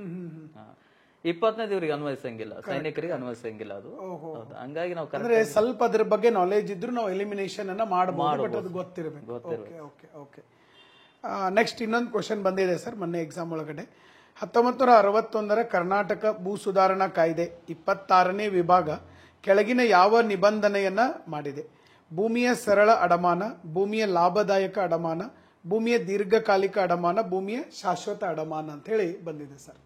ನೋಡಿ 1961 ಕಾಯ್ದೆ 2 ಕ್ವಶನ್ ಹೌದು 1961 ಕಾಯ್ದೆದ್ದು ಇಂಪಾರ್ಟೆನ್ಸ್. ಯಾಕಂದ್ರೆ ಆ ಕ್ವಶನ್ ಆದ ಕೂಡ ನೆಕ್ಸ್ಟ್ ಕ್ವಶನ್ ಮತ್ತೆ ಒಂದೇ ಕಾಯ್ದೆ ಮೇಲೆನೆ ಬಂದಿದೆ. ಅಂದ್ರೆ ಅವರು ಜಾಸ್ತಿ ಅದರ ಮೇಲೆ ಫೋಕಸ್ ಮಾಡ್ತಾ ಇದ್ದಾರೆ. 1961 ಭೂ ಸುಧಾರಣೆ ಕಾಯ್ದೆ ಒಳಗಡೆ ನೀವೇನ್ 26th ಸೆಕ್ಷನ್ಸ್ ಹೇಳಿದಿರಲ್ಲ, ಆ ಸೆಕ್ಷನ್ ಒಳಗಡೆ ಏನಾಗ್ತದೆ ಸರ್, ಈ 1961 ಕಾಯ್ದೆ ಇರೋದೇ ಗೇಣಿದಾರರು ಅಂದ್ರೆ ಫಸ್ಟ್ ಆಫ್ ಆಲ್ ಈಗ ಒಬ್ಬ ಭೂಮಿಯ ಒಡೆಯ ಅಂದ್ರೆ ಭೂಮಿಯ ಮಾಲಕ, ಅವನು ಭೂಮಿ ಜಾಸ್ತಿ ಇರುತ್ತೆ ಅವನಿಗೆ. ನಾವೆಲ್ಲ ಜಮೀನ್ದಾರಿ ಪದ್ಧತಿ, ಮಹಲ್ವಾರಿ ಪದ್ಧತಿ, ರೈತವಾರಿ ಪದ್ಧತಿ ಎಲ್ಲ ನೋಡ್ಕೊಂಡಿರ್ತೀವಿ. ಅದನ್ನೆಲ್ಲ ನೆನ್ಪಿಟ್ಕೋಬೇಕು ಈ ಕ್ಷಣಕ್ಕೆ. ಆ ಪ್ರಕಾರ ಏನಾಗ್ತದೆ ಸರ್, ಈಗ ಒಬ್ಬ ಭೂ ಮಾಲೀಕ ತನಗಿರ್ತಕ್ಕಂಥ ಭೂಮಿಯನ್ನ ಉಳುಮೆ ಮಾಡೋದಕ್ಕೆ ಒಬ್ಬ ವ್ಯಕ್ತಿ ಕೊಡ್ತಾನೆ. ಯಾವ ವ್ಯಕ್ತಿ ಕೊಡ್ತಾನಲ್ಲ ಅವನು ಗೇಣಿದಾರ ಅಂತ ಕರಿತೀವಿ ನಾವು. ಬಹಳಷ್ಟು ಜನರಿಗೆ ಇದು ಅದೇ ಗೇಣಿದಾರ ಅಂತ ಕರಿತೀವಿ. ಅಂದ್ರೆ ಈಗ ನನ್ ಭೂಮಿ ಇನ್ನೊಬ್ರಿಗೆ ಕೊಟ್ಟೆ ಅಂದ್ರೆ ಅವ್ನ್ ಗೇಣಿದಾರ, ನಾನು ಭೂ ಮಾಲೀಕ. ಅವನ್ ಏನ್ ಮಾಡ್ಬೇಕು ಅಂದ್ರೆ ಭೂಮಿಯನ್ನ ಉಳುಮೆ ಮಾಡೋದ್ರ ಜೊತೆಗೆ ಆ ಭೂಮಿಯಲ್ಲಿ ಉಳುಮೆ ಮಾಡಿ ಬಂದಿರತಕ್ಕಂಥ ಬೆಳೆಯ ಅರ್ಧ ಪಾಲನ್ನ ನನಗೆ ಕೊಡ್ಬೇಕು, ಅರ್ಧ ಪಾಲ್ ತಾನು ಇಟ್ಕೋಬೇಕು. ಇದ್ರಲ್ಲಿ ಶೋಷಣೆಗಳಾಗ್ತಿದ್ವು. ಭೂ ಮಾಲೀಕ ಏನ್ ಮಾಡ್ತಿದ್ದ, ಆ ಒಬ್ಬ ಗೇಣಿದಾರನಿಗೆ ಜಾಸ್ತಿ ಇಸ್ಕೊಡೋದು, ಆ ಗೇಣಿದಾರನಿಗೆ ಸ್ವಲ್ಪ ಕೊಡೋದು, ಅಥವಾ ಅವ್ನು ಬೆಳೆದೇ ಇರಲಿ ಕರೆಕ್ಟ್ ಆಗಿ ಕೊಡು ಅಂತ ಹೇಳೋದು, ಶೋಷಣೆಗಳು ನಡೀತಾ ಇದ್ವು. ಹೌದಾ? ಆತರ ಶೋಷಣೆಗಳನ್ನ ತಡಿಬೇಕು ಮತ್ತು ಗೇಣಿದಾರರ ರಕ್ಷಣೆ ಮಾಡ್ಬೇಕಂತ ಬಂದಿರೋದೇ 1961 ಒಂದು ಭೂ ಸುಧಾರಣೆ ಕಾಯ್ದೆ. ಇಲ್ಲಿ ಗೇಣಿದಾರರಿಗೆ ಏನ್ ಮಾಡ್ತದೆ, ಇವರು ಯಾರು ಫೇವರೇಟ್ ಅಂದ್ರೆ ಗೇಣಿದಾರರಿಗೆ ಫೇವರ್ ಆಗಿ ಕೆಲಸ ಮಾಡ್ತಾರೆ. ಹಾಗಾಗಿ ಇಲ್ಲಿ ಏನಂದ್ರೆ ಲಾಭದಾಯಕವಾಗಿ ಮಾಡ್ತಾರೆ ಅವರು. ಗೇಣಿದಾರರಿಗೆ ಅದು ಲಾಭ ಆಗಿರ್ಬೇಕು. ಜನರಲ್ ಆಗಿ ಯೋಚನೆ ಮಾಡಿದ್ರೆ ಆನ್ಸರ್ ಮಾಡಬಹುದು. ಇಲ್ಲಿ ಗೇಣಿದಾರರಿಗೆ ಲಾಭ ಆಗ್ಬೇಕು, ನಷ್ಟ ಆಗಂಗಿಲ್ಲ. ಯಾಕಂದ್ರೆ ಅವ್ನು ದುಡಿಯೋ ವ್ಯಕ್ತಿ, ಒಬ್ಬನ್ ದುಡಿಸ್ಕೊಳ್ಳೋನು, ಒಬ್ಬನ್ ದುಡಿಯೋನಿಗೆ ಫೇವರ್ ಆಗಿ ಇಲ್ಲಿ ಕೆಲಸ ಮಾಡ್ಬೇಕು ಸರ್ಕಾರ ಅನ್ನೋದ್ರಿಂದ ಆ ಸುಧಾರಣೆಯಲ್ಲಿ ಗೇಣಿದಾರನಿಗೆ ಲಾಭದಾಯಕವಾಗಿರ್ಬೇಕು ಅಂತೇಳಿ 26ನೇ ಒಂದು ಸೆಕ್ಷನ್ ಹೇಳ್ತದೆ ಸರ್. Correct sir, correct. ಭೂಮಿಯ ಲಾಭದಾಯಕ ಅಡಮಾನ. ಲಾಭದಾಯಕವಾಗಿ ಅಂದ್ರೆ ಈಗ ಅಡಮಾನ ಅಂತಂದ್ರೆ ಏನ್ ಸರ, ಈಗ ನಾನೊಬ್ಬ ಲ್ಯಾಂಡ್ ಓನರ್, ನಾನೇನ್ ಮಾಡ್ತೀನಿ ಅಂತಂದ್ರೆ ಈ ಒಬ್ಬ ಕೆಲಸ ಮಾಡೋನಿಗೆ ನಾನು ಭೂಮಿನ ಕೊಡ್ತೀನಿ. ಈಗ ನಾನು ಅದು ಕೊಡುವಾಗ ನಾನು ಅದನ್ನ ಅಡಮಾನ ಇಟ್ಟಂಗೆ ಸ್ವಲ್ಪ ದಿನ ಆದ್ಮೇಲೆ ತಕೊಂತೀನಿ. ಅದೇನ್ ನಾನು ಮಾರ್ಟ್ಗೇಜ್ ಮಾಡ್ತೀನಿ ಅವನಿಗೆ, ಅದು ಅವನಿಗೆ ಪ್ರಾಫಿಟೇಬಲ್ ಆಗಿರ್ಬೇಕು. ಅವನಿಗೆ, ನನಗಲ್ಲ. ನನಗೆ ಪ್ರಾಫಿಟೇಬಲ್ ಆಗಿದ್ರೆ ಅವನ್ ಶೋಷಣೆ ಮಾಡದಂಗ ನಾನೇ ಅವನಿಗೆ ಕೊಟ್ಟಾಗ ಅವನಿಗೆ ಪ್ರಾಫಿಟೇಬಲ್ ಆಗೋ ರೀತಿಯಲ್ಲಿ ಸುಧಾರಣೆಗಳನ್ನ ಅವನಿಗೂ ಏನಾದ್ರು ಬೇಕಲ್ಲ, ಜೀವನ ನಡಿಬೇಕು, ಮತ್ತೆ ಅವನಿಗೆ ಅದರಿಂದ ಏನಾದ್ರೂ ಸಿಕ್ಕರೆ ಅದರ ಮೇಲೆ ವಿಶ್ವಾಸ ಬರ್ತದೆ, ಮತ್ತೆ ಕಂಟಿನ್ಯೂಯೇಷನ್ ಆಗ್ತದೆ. ಅದಕ್ಕೋಸ್ಕರ 1961 ಕಾಯ್ದೆಯಲ್ಲಿ ಗೇಣಿದಾರರ ಪರವಾಗಿ ಏನ್ ಮಾಡಿದ್ರೆ ರೂಲ್ಸ್ ಗಳನ್ನ ಮಾಡಿದ್ದಾರೆ. ಹಾಗಾಗಿ ಅದು ಲಾಭದಾಯಕವಾಗಿ ಅವನೇನು ಒಪ್ಪಂದಗಳನ್ನ ಮಾಡ್ಕೋಬೇಕಾಗತ್ತೆ ಅಂತ. Correct sir, correct. ನೆಕ್ಸ್ಟ್ ಇನ್ನೊಂದು ಕ್ವಶನ್ ಬಂದಿದೆ ಸರ್. ಹಿಡುವಳಿ ಸುಧಾರಣೆ ಎಂದರೆ ಬಾಡಿಗೆ ನಿಯಂತ್ರಣ, ಹಿಡುವಳಿ ಅವಧಿಯ ಭದ್ರತೆ, ಭೂಮಿಯ ಮಾಲೀಕತ್ವದ ಹಕ್ಕು ಇವುಗಳಲ್ಲಿ ಯಾವುದೂ ಅಲ್ಲ. ಇದು ಬಹಳ ಇಂಪಾರ್ಟೆಂಟ್ ಸರ್ ವಿದ್ಯಾರ್ಥಿಗಳಿಗೆ ಹೇಳ್ತಕ್ಕಂಥದ್ದು. ನಾನು ಇದು ಬಹಳ ಇಂಪಾರ್ಟೆಂಟ್. ಏನಪ್ಪಾ ಅಂದ್ರೆ ಅಲ್ಲಿ ಟೆಂಟೇಟಿವ್ ರಿಫಾರ್ಮ್ಸ್ ಅಂತ ಬರುತ್ತೆ, ಟೆಂಡೆನ್ಸಿ ರಿಫಾರ್ಮ್ಸ್ ಅಂತ. ಟೆಂಡೆನ್ಸಿ ರಿಫಾರ್ಮ್ಸ್ ಅಂತಂದ್ರೆ ಗೇಣಿದಾರರಿಗೆ ಅದು ಏನಿದೆ ಅವ್ರಿಗೇನು ಒಳ್ಳೇದಾಗುತ್ತೆ ಅಂತೇಳಿ ಕ್ವಶನ್ ಬಂದ್ಬಿಟ್ಟು ಆಪ್ಷನ್ಗಳನ್ನ ಒಂದ್ಸಲ ನೋಡಿ ಸರ್. ಬಾಡಿಗೆ ನಿಯಂತ್ರಣ, ಹಿಡುವಳಿಯ ಅವಧಿಯ ಭದ್ರತೆ. ಅಂದ್ರೆ ಇಲ್ಲಿ ಗೇಣಿದಾರರ ರಕ್ಷಣೆಗೆ ಇರತಕ್ಕಂಥದ್ದು ಇದು. ಫಸ್ಟ್ ಏನ್ ಸರ್, ಬಾಡಿಗೆ ನಿಯಂತ್ರಣ. ಬಾಡಿಗೆ ನಿಯಂತ್ರಣ. ಓಕೆ. ಎರಡನೇದ್ದು ಹಿಡುವಳಿಯ ಅವಧಿಯ ಭದ್ರತೆ. ಓಕೆ. ಆಮೇಲೆ ಭೂಮಿಯ ಮಾಲೀಕತ್ವದ ಹಕ್ಕು. ಓಕೆ. ಇವುಗಳಲ್ಲಿ ಯಾವುದೂ ಅಲ್ಲ. ನೋಡಿ ಸರ್, ಇವು ಮೂರು ರೈಟೇ. ಹಾ ಹಾ ಹಾ.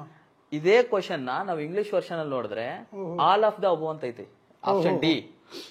ಇಲ್ಲಿ ಆಪ್ಷನ್ ಡಿ ಏನಿದೆ ಕನ್ನಡದಲ್ಲಿ ಅಲ್ಲ ಅಂತಿದೆ, ನನ್ ಆಫ್ ದಿ ಅಬೋ ಇದೆ. ಅಂದ್ರೆ ಇಲ್ಲಿ ನಾವು ಎಷ್ಟು ಎಡುತ್ತಾ ಇದೀವಿ ಕನ್ನಡ ಮೀಡಿಯಂ ಅಲ್ಲಿ ನಾವು ಕ್ವಶನ್ ಗಳನ್ನ ಓದ್ಬಿಟ್ಟು.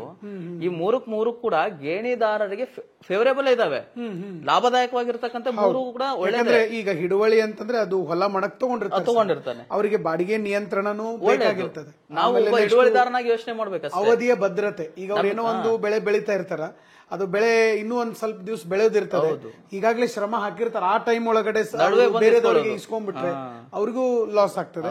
ನೆಕ್ಸ್ಟ್ ಭೂಮಿಯ ಮಾಲೀಕತ್ವದ ಹಕ್ಕು. ಮೂರೂ ಗೇಣಿದಾರರಿಗೆ ನೀವು ಹೇಳಿದಂಗೆ ಯೂಸನೇ ಇದೆ.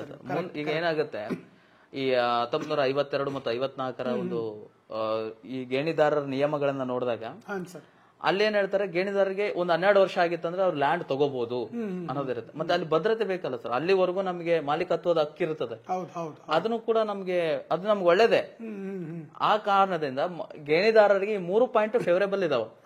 ಈ ಮೂರನ್ನು ಕೂಡ ರೈಟ್ ಇರ್ತಕ್ಕಂಥದ್ದು. ಹಾಗಾಗಿ 4ನೇ ಆಪ್ಷನ್ ಏನಾಗಬೇಕಾಗಿತ್ತು, ಮೇಲಿನ ಎಲ್ಲವೂ ಆಗ್ಬೇಕಾಗಿತ್ತು. ಮೇಲಿನ ಎಲ್ಲವೂ ಹೋಗಿ ಮೇಲಿನ ಯಾವುದಲ್ಲ ಅಂತ ಆಗಿದೆ. ಹಾಗಾಗಿ ದಯವಿಟ್ಟು ನಾವ್ ಇಲ್ಲಿ ಗಮನಿಸಬೇಕಾಗಿದೆ ಏನಂದ್ರೆ, ಕ್ವಶನ್ ಪೇಪರ್ ಬಿಡಿಸುವಾಗ ಕನ್ನಡದ ಜೊತೆಗೆ ಇಂಗ್ಲಿಷ್ ವರ್ಷನ್ ಕೂಡ ನೋಡ್ಕೋಬೇಕು. ಕ್ವಶನ್ ಪೇಪರ್ ಅಲ್ಲಿ ಹೇಳ್ಬಿಟ್ಟಿರ್ತಾರೆ English version is last final, ಅದೇ ಅಲ್ಟಿಮೇಟ್ ಅಂತ ಹೇಳಿ. ಇದು ವಿದ್ಯಾರ್ಥಿಗಳು ಬಹಳ ಗಮನ ವಹಿಸಬೇಕು ಸರ್. ಮೊನ್ನೆ ಕ್ವಶನ್ ಪೇಪರ್ ಅಲ್ಲಿ ಕೂಡ ಹಂಗೆ ಆಗಿದ್ದು. ಆಕ್ಚುಲಿ ಕನ್ನಡದಲ್ಲಿ ಮಿಸ್ಟೇಕ್ಸ್ ಗಳು ಆಗ್ತಾ ಇದಾವ, ಇಂಗ್ಲಿಷ್ ಅಲ್ಲಿ ಕರೆಕ್ಟ್ ಆಗಿ ಕೊಡ್ತಾ ಇದಾರೆ. ಆಮೇಲೆ ಬಹಳಷ್ಟು ಸರ್, ಮೊನ್ನೆ ಒಂದು ಎಕ್ಸಾಮ್ ನಡೀತಲ್ಲ 17ನೇ ತಾರೀಕು, ಸೊ ಆ ಎಕ್ಸಾಮ್ ಅಲ್ಲಿಯೂ ಕೂಡ ಬಹಳಷ್ಟು ತಪ್ಪುಗಳಾಗಿದಾವೆ. ಮತ್ತೆ ಕನ್ನಡದಲ್ಲಿ ಅವು ಟ್ರಾನ್ಸ್ಲೇಷನ್ ಕರೆಕ್ಟ್ ಆಗಿ ಆಗಿಲ್ಲ ಸರ್. ನಿಜ ಸರ್, ಆಗೋದಿಲ್ಲ, ಹೇಳೇ ಬಿಟ್ಟಿದ್ದಾರೆ ಅವರು. ಇಂಗ್ಲಿಷ್ ವರ್ಷನ್ ಅಲ್ಲಿ ಇರೋದೇ ನಿಜವಾಗಿರ್ತಕ್ಕಂಥದ್ದು ಅಂತ ಹೇಳಿ. ಅಂದ್ರೆ ಇದಕ್ಕೆ ಸೊಲ್ಯೂಷನ್ ಸರ್, ಈಗ ಯಾವುದೇ ಎಕ್ಸಾಮ್ ಈ ತರ ಆಗಕತ್ತು ಅಂತಂದ್ರೆ ವಿದ್ಯಾರ್ಥಿಗಳು ಓದಬೇಕಾದಾಗ ಎರಡೂ ಕ್ವಶನ್ ಗಳನ್ನ ಗಮನ ವಹಿಸೋದು ಬಹಳ ಇಂಪಾರ್ಟೆಂಟ್. ಅಟ್ ಲೀಸ್ಟ್ ಎಲ್ಲ ಆಗ್ಲಿಲ್ಲ ಅಂದ್ರೂ ಕೂಡ ಕನ್ನಡದಲ್ಲಿ ಈ ತರ ಆನ್ಸರ್ ಮಾಡಬೇಕಾದಾಗ ಯಾವುದೋ ಒಂದು ಆಪ್ಷನ್ಸ್ ಸರಿ ಅನಿಸ್ಲಿಲ್ಲ ಅಂದ್ರೆ ಅವಾಗ್ಲಾದ್ರೂ ನಾವು ಇಂಗ್ಲಿಷ್ ವರ್ಷನ್ ನೋಡ್ಲೇಬೇಕು. ಆಮೇಲೆ ಇಂಗ್ಲಿಷ್ ನಾಲೆಜು ಸ್ವಲ್ಪ ಇಟ್ಕೊಳ್ಳೋದು ಬಹಳ ಒಳ್ಳೆಯದು.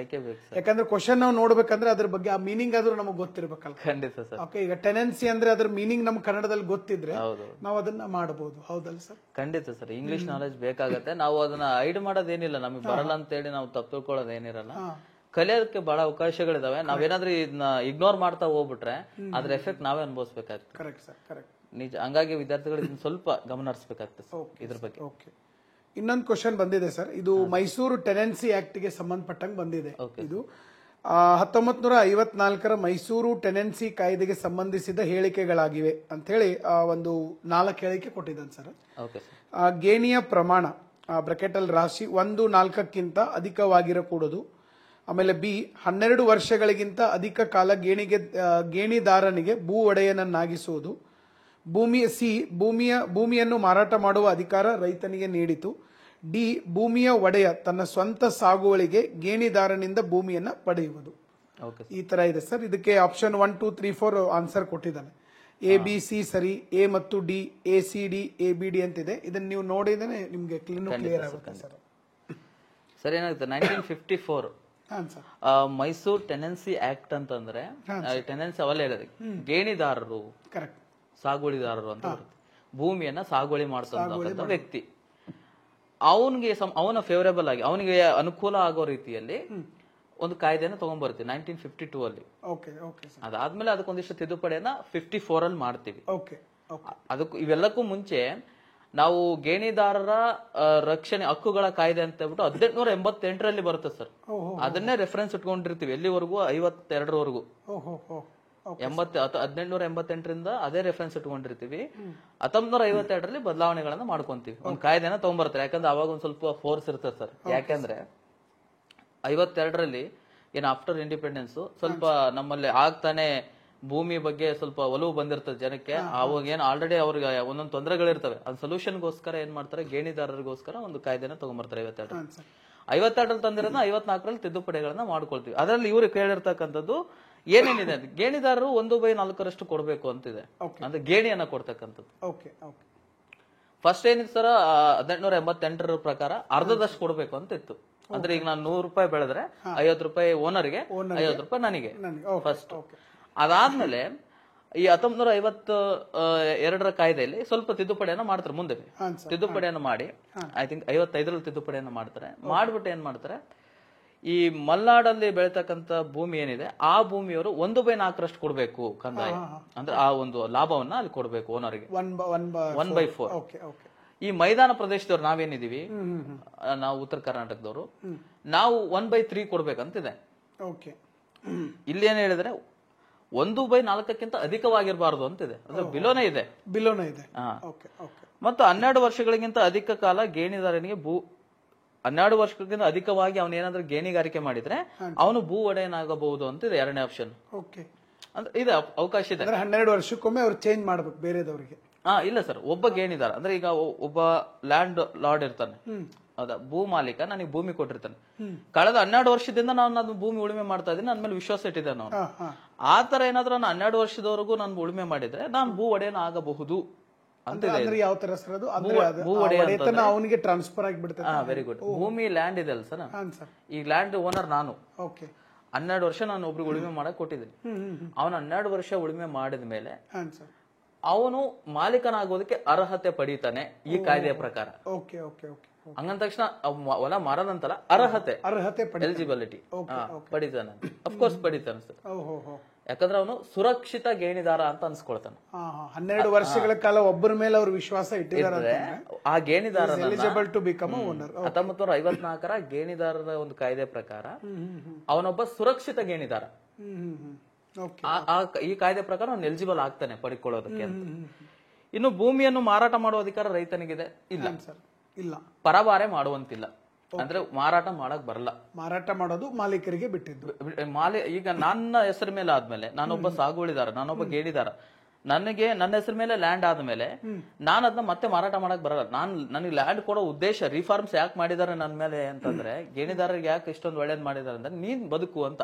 ಅವ್ನು ದುಡಿದಿದ್ದಕ್ಕೂ ಬೆಲೆ ಶೋಷಣೆ ಆಗ್ಬಾರ್ದು. ನೀನ್ ಅದನ್ನ ಮಾರಬಾರ್ದು. ಮತ್ತೆ ಮಾರಿದ್ರೆ ನೀನ್ ಮತ್ತೆ ಲೈಫ್ ಬರ್ಬೋದಾಗ್ತದೆ. ನೀನ್ ಎಲ್ಲರೂ ಮಾರ್ಕೊಂತ ಹೋದ್ರೆ ಮತ್ತೆ ಯಾರು ಗೇಣಿದಾರ ನಂಬಂಗಿಲ್ಲ. ಅದಕ್ಕೋಸ್ಕರ ನೀನೇನ್ ಮಾಡು, ಅದನ್ನ ನೀನು ನಿನ್ನ ಹೊಟ್ಟೆ ನಿನ್ನ ಜೀವನ ಸಾಗಿಸೋಕೋಸ್ಕರ ಉಳುಮೆ ಮಾಡು, ಮಾರಕ್ ಹೋಗ್ಬೇಡ ಅಂತ ಆ ಕಾಯ್ದೆ ಹೇಳ್ತದೆ. ಹಾಗಾಗಿ ಸಿ ರಾಂಗ್ ಆಗ್ತದೆ ಸರ್. ಸಿ ರಾಂಗ್ ಆಗ್ತದೆ ಸರ್. ಹಾಗಾಗಿ ಎ ಬಿ ಡಿ ರೈಟ್ ಆಗಿರ್ತದೆ, ಸಿ ರಾಂಗ್ ಆಗಿರೋದ್ರಿಂದ 4th ಆಪ್ಷನ್ ಇದೆ ಸರ್. ಇಲ್ಲಿ ಭೂಮಿ ಒಡೆಯ ತನ್ನ ಸ್ವಂತ ಸಾಗುವಳಿಗೆ ಗೇಣಿದಾರನಿಂದ ಭೂಮಿಯನ್ನು ಪಡೆಯೋದಕ್ಕೆ ಅವಕಾಶ ಇದೆ ಸರ್. ಇದು ಒಳ್ಳೆ ಪಡಿಬಹುದು, ಒಳ್ಳೆ ಪಡಿಬಹುದು, ಅವಕಾಶ ಇದೆ. ನೋಡ್ರಿ ಎಷ್ಟು ಡೀಟೇಲ್ ಆಗಿ ನಾವು ಡಿಸ್ಕಷನ್ ಮಾಡ್ತಾ ಇದೀವಿ. ಸೊ ಇದು ಒಂದು ಒಳ್ಳೆ ನಾಲೆಡ್ಜು ಕೊಡುತ್ತೆ. ಮತ್ತೆ ಇದ್ರ ಜೊತೆಗೆ ಮುಂಬರುವ ಪರೀಕ್ಷೆಯಲ್ಲಿ ಇದು ಬಹಳ ನಾಲೆಜ್ ಹೆಲ್ಪ್ ಆಗುತ್ತೆ. ಆಮೇಲೆ ಎಷ್ಟೋ ಸಾರಿ ಏನಾಗ್ತದೆ, ನಾ ಆಕ್ಚುಲಿ ಡಿಸ್ಕಷನ್ ಶುರು ಮಾಡಿದ್ದೆ ಅದಕ್ಕೆ. ಸರ್ ನಾವು ಇಬ್ರು ಮಾತಾಡಿದೀವಿ. ಈಗ ಮೊದಲು ಏನಿತ್ತು ಅಂತಂದ್ರೆ ಸರ್ ಒಬ್ಬರೇ ಕೂತ್ಕೊಂಡು ಕ್ಲಾಸ್ ಮಾಡೋದು, ನಾನು ಒಬ್ಬನೇ ಕೂತ್ಕೊಂಡು ಕ್ಲಾಸ್ ಮಾಡೋದ್ರಿಂದ ಇದು ಒನ್ ವೇ ಕಮ್ಯುನಿಕೇಶನ್ ಆಗ್ತದೆ. ಇಬ್ರು ಕೂಡ ಚರ್ಚೆ ಮಾಡೋದ್ರಿಂದ, ಯಾಕಂದ್ರೆ ಈಗ ನಾನ್ ಕೇಳೋ ಕ್ವಶನ್ಗಳು ಎಷ್ಟೋ ವಿದ್ಯಾರ್ಥಿಗಳ ಮನಸ್ಸಲ್ಲಿ ಬಂದಿರ್ತವೆ, ನೀವು ಹೇಳುವಂತ ಕ್ವಶನ್ಗಳು ಆನ್ಸರ್ಗಳು ಅವ್ರ ಮನಸ್ಸನ್ನೇ ಬಂದಿರ್ತವೆ. ಇದು ಒಂದು ಇಂಟ್ರಾಕ್ಷನ್ ಆಗ್ತದೆ ಅಂತ ಹೇಳಿ ಸಂವಾದ ಆದಾಗ ಅದು ಎಲ್ಲ ಆಂಗಲ್ ಇಂದ ಅವರಿಗೆ ಗೊತ್ತಾಗ್ತಾ ಹೋಗ್ತೈತೆ. Correct sir. ಓಕೆ, ಇನ್ನೊಂದಿದೆ ಸರ್, ಲಾಸ್ಟ್ ಕ್ವಶನ್. 1954 ಇಲ್ಲ ಇದೇ ಕ್ವಶನ್. ಓಕೆ ಸರ್, ಎಲ್ಲ ಇವು ಕ್ವಶನ್ ಮುಗ್ದಿದಾವ್ ಮೊನ್ನೆ ಬಂದಂತ ಇದನ್ನ. ಅಂದ್ರೆ ಶನಿವಾರ ನಡೆದಂತ ಪರೀಕ್ಷೆಯಲ್ಲಿ 5 ಪ್ರಶ್ನೆಗಳು, ಶನಿವಾರ ನಡೆದಂತ ಕ್ವಶನ್ ಅಲ್ಲಿ ಪರೀಕ್ಷೆಯಲ್ಲಿ 5 ಕ್ವಶನ್ ಬಂದಿದಾವೆ. ಬಟ್ ಇವು 5 ಕ್ವಶನ್ಸ್ ಸರ್ ಹಂಗೆ ಮೇಲ್ಮೇಲೆ ಓದಿದ್ರೆ ಆನ್ಸರ್ ಮಾಡಕ್ ಬರ್ಲಿಕ್ಕಿಲ್ಲ ಅಂತ ನನಗೆ ಅನಿಸ್ತದೆ. ಅದನ್ನೇ ನಾನು ಹೇಳಕ್ ಹೊರಟಿರ ಸರ್. ನಾವ್ ಯಾವಾಗಾದ್ರೂ ಮೇಲ್ಮೇಲೆ ಓದಕ್ಕೆ ಅನ್ನೋದು ಹೋದ್ರೆ ಇದು ಅರ್ಥ ಆಗಲ್ಲ. ಹಂಗಂತೇಳಿ ನೆಗ್ಲೆಕ್ಟ್ ಮಾಡಿದ್ರೆ ನಾವು ಗೆಟ್ಟಿನಾಗಲ್ಲ. ಇದು ಹೆಂಗಿದೆ ಅಂದ್ರೆ ಬಿಸಿ ತುಪ್ಪ ಉಗುಳಂಗೂ ಇಲ್ಲ, ನುಂಗಂಗೂ ಇಲ್ಲ. ಅದ್ ನಾವು ಅರ್ಥ ಮಾಡ್ಕೊಳ್ಳೋ ಪ್ರಯತ್ನ ಮಾಡ್ಬೇಕು. ಕರೆಕ್ಟ್. Next question sir. ಇನ್ನ ಮೈಸೂರು ಟೆನೆನ್ಸಿ ಆಕ್ಟ್ 1952 ಮತ್ತೆ 1954 ಏನ್ ವ್ಯತ್ಯಾಸ ಇದೆ ಸರ್ ಎರಡಕ್ಕೂ? ಅಂದ್ರೆ ಸರ್ ಏನಾಗ್ತದೆ, ಭೂ ಸುಧಾರಣೆಗಳು ಅಂತ ಬಂದಾಗ ನಾವು ಬಹಳ ಹಿನ್ನೆಲೆಯಿಂದ ಹೋಗ್ಬೇಕಾಗತ್ತೆ. ಯಾಕಂದ್ರೆ ಇವತ್ತು ನಾವು ಸ್ವತಂತ್ರ ಸಂಗ್ರಾಮಗಳನ್ನ ನೋಡುವಾಗ ಸ್ವತಂತ್ರ ಸಂಗ್ರಾಮ ಆಗಿರೋದೇ ಲ್ಯಾಂಡ್ ಇಂದ ಸರ್. ನಾವು ಸ್ವಲ್ಪ ಅಬ್ಸರ್ವ್ ಮಾಡ್ಬೇಕನ್ನ. ಹೌದು. ಯಾವಾಗ ರೈತನಿಗೆ ಧಕ್ಕೆ ಬರ್ತದೆ ಅವಾಗ ಅವನು ಅದು ಫೀಲ್ಡ್ ಹಿಡಿತಾನೆ, ಅವಾಗ ಅದು ಸ್ವತಂತ್ರ ಸಂಗ್ರಾಮ ಆಯ್ತು. ದಂಗೆಗಳು ಇವೆಲ್ಲ ಅದು ಅಲ್ಲ ಸರ್. ಯಾವಾಗ ಅವ್ರ ಲ್ಯಾಂಡಿಗೆ ಕಬ್ಜಾಕ್ ಹೋಗ್ತಾರೆ ಹೌದು ಹೌದು. ಬ್ರಿಟಿಷರು, ಅವಾಗ ಮಾತ್ರ. ಅಂದ್ರೆ ಇವತ್ತು ಲ್ಯಾಂಡ್ ಇಂದಾನೆ ಬಹಳಷ್ಟು ನಮ್ಮ ಸುಧಾರಣೆಗಳನ್ನ ನೋಡ್ತಾ ಇದ್ದೀವಿ. ಅದೇ ತರ ಇವತ್ತು ಒಂದು ರೀತಿಯಿಂದ ಈ ಸ್ವತಂತ್ರ ಹೋರಾಟ ಶುರು ಆಗೋದಕ್ಕೂ ಈ ಲ್ಯಾಂಡ್ ಅನ್ನೇ ಕಾರಣ. ರೈತರ ದಂಗೆಗಳನ್ನೆಲ್ಲ ಓದ್ತೀವಿ. ರೈತರ ದಂಗೆಗಳು ಎಷ್ಟೋ ನಮಗೆ ಸ್ವತಂತ್ರ ತಂದ್ಕೊಡೋದಕ್ಕೆ ಹೆಲ್ಪ್ಫುಲ್ ಆಗಿದಾವಲ್ಲ, ಅದೇ ತರ ಇವತ್ತು ಲ್ಯಾಂಡ್ ರಿಫಾರ್ಮ್ಸ್ ಅಲ್ಲಿಂದ ಉಟ್ಕೊಂಡಿದ್ದು, ಈಗಿಂದಲ್ಲ. ನಾವು ಮೂಲತಃ ನಾವಾಗ್ಲಿ ನೀವಾಗ್ಲಿ ಯಾರೇ ಆಗ್ಲಿ ಎಲ್ಲ ಮೂಲತಃ ರೈತರೇ. ನಾವು ರೈತರು, ಹೌದು, ರೈತರ ಮೂಲನೇ ನಮ್ಮ ರೈತರ ಮಕ್ಕಳಿರ್ಬೇಕು, ಇಲ್ಲ ರೈತರ ಮೊಮ್ಮಕ್ಕಳಿರ್ಬೇಕು ಅಷ್ಟೇ ಅಷ್ಟೇ. ಹೌದು. ಹಾಗಾಗಿ ಈ ಲ್ಯಾಂಡ್ ರಿಫಾರ್ಮ್ಸ್ ಗಳನ್ನ ಕಾಲಕ್ಕೆ ತಗೊಂಡ್ಬರ್ತಾರೆ ಸರ್. ಆ ತರ ನೋಡಿದಾಗ ನಮಗೆ ಈ ಲಿಖಿತ ರೂಪದಲ್ಲಿ ಸಿಗ್ತಕ್ಕಂಥದ್ದು ಆಫ್ಟರ್ ಇಂಡಿಪೆಂಡೆನ್ಸ್. ಬಿಫೋರ್ ಇಂಡಿಪೆಂಡೆನ್ಸ್ ತುಂಬಾ ಬರ್ತವೆ ಸರ್. ನಾವು ಅಲ್ಲಿ ತುಂಬಾ ಹಿಂದಕ್ಕೆ ಹೋಗ್ಬೇಕು, ಮೌರ್ಯರ ಕಾಲದಿಂದನೂ ಬರ್ಬೇಕಾಗುತ್ತೆ ಅಲ್ವಾ. ನಾವು ಜಸ್ಟ್ ಈಗ ಆಫ್ಟರ್ ಇಂಡಿಪೆಂಡೆನ್ಸ್ ಮಾತಾಡೋಣ.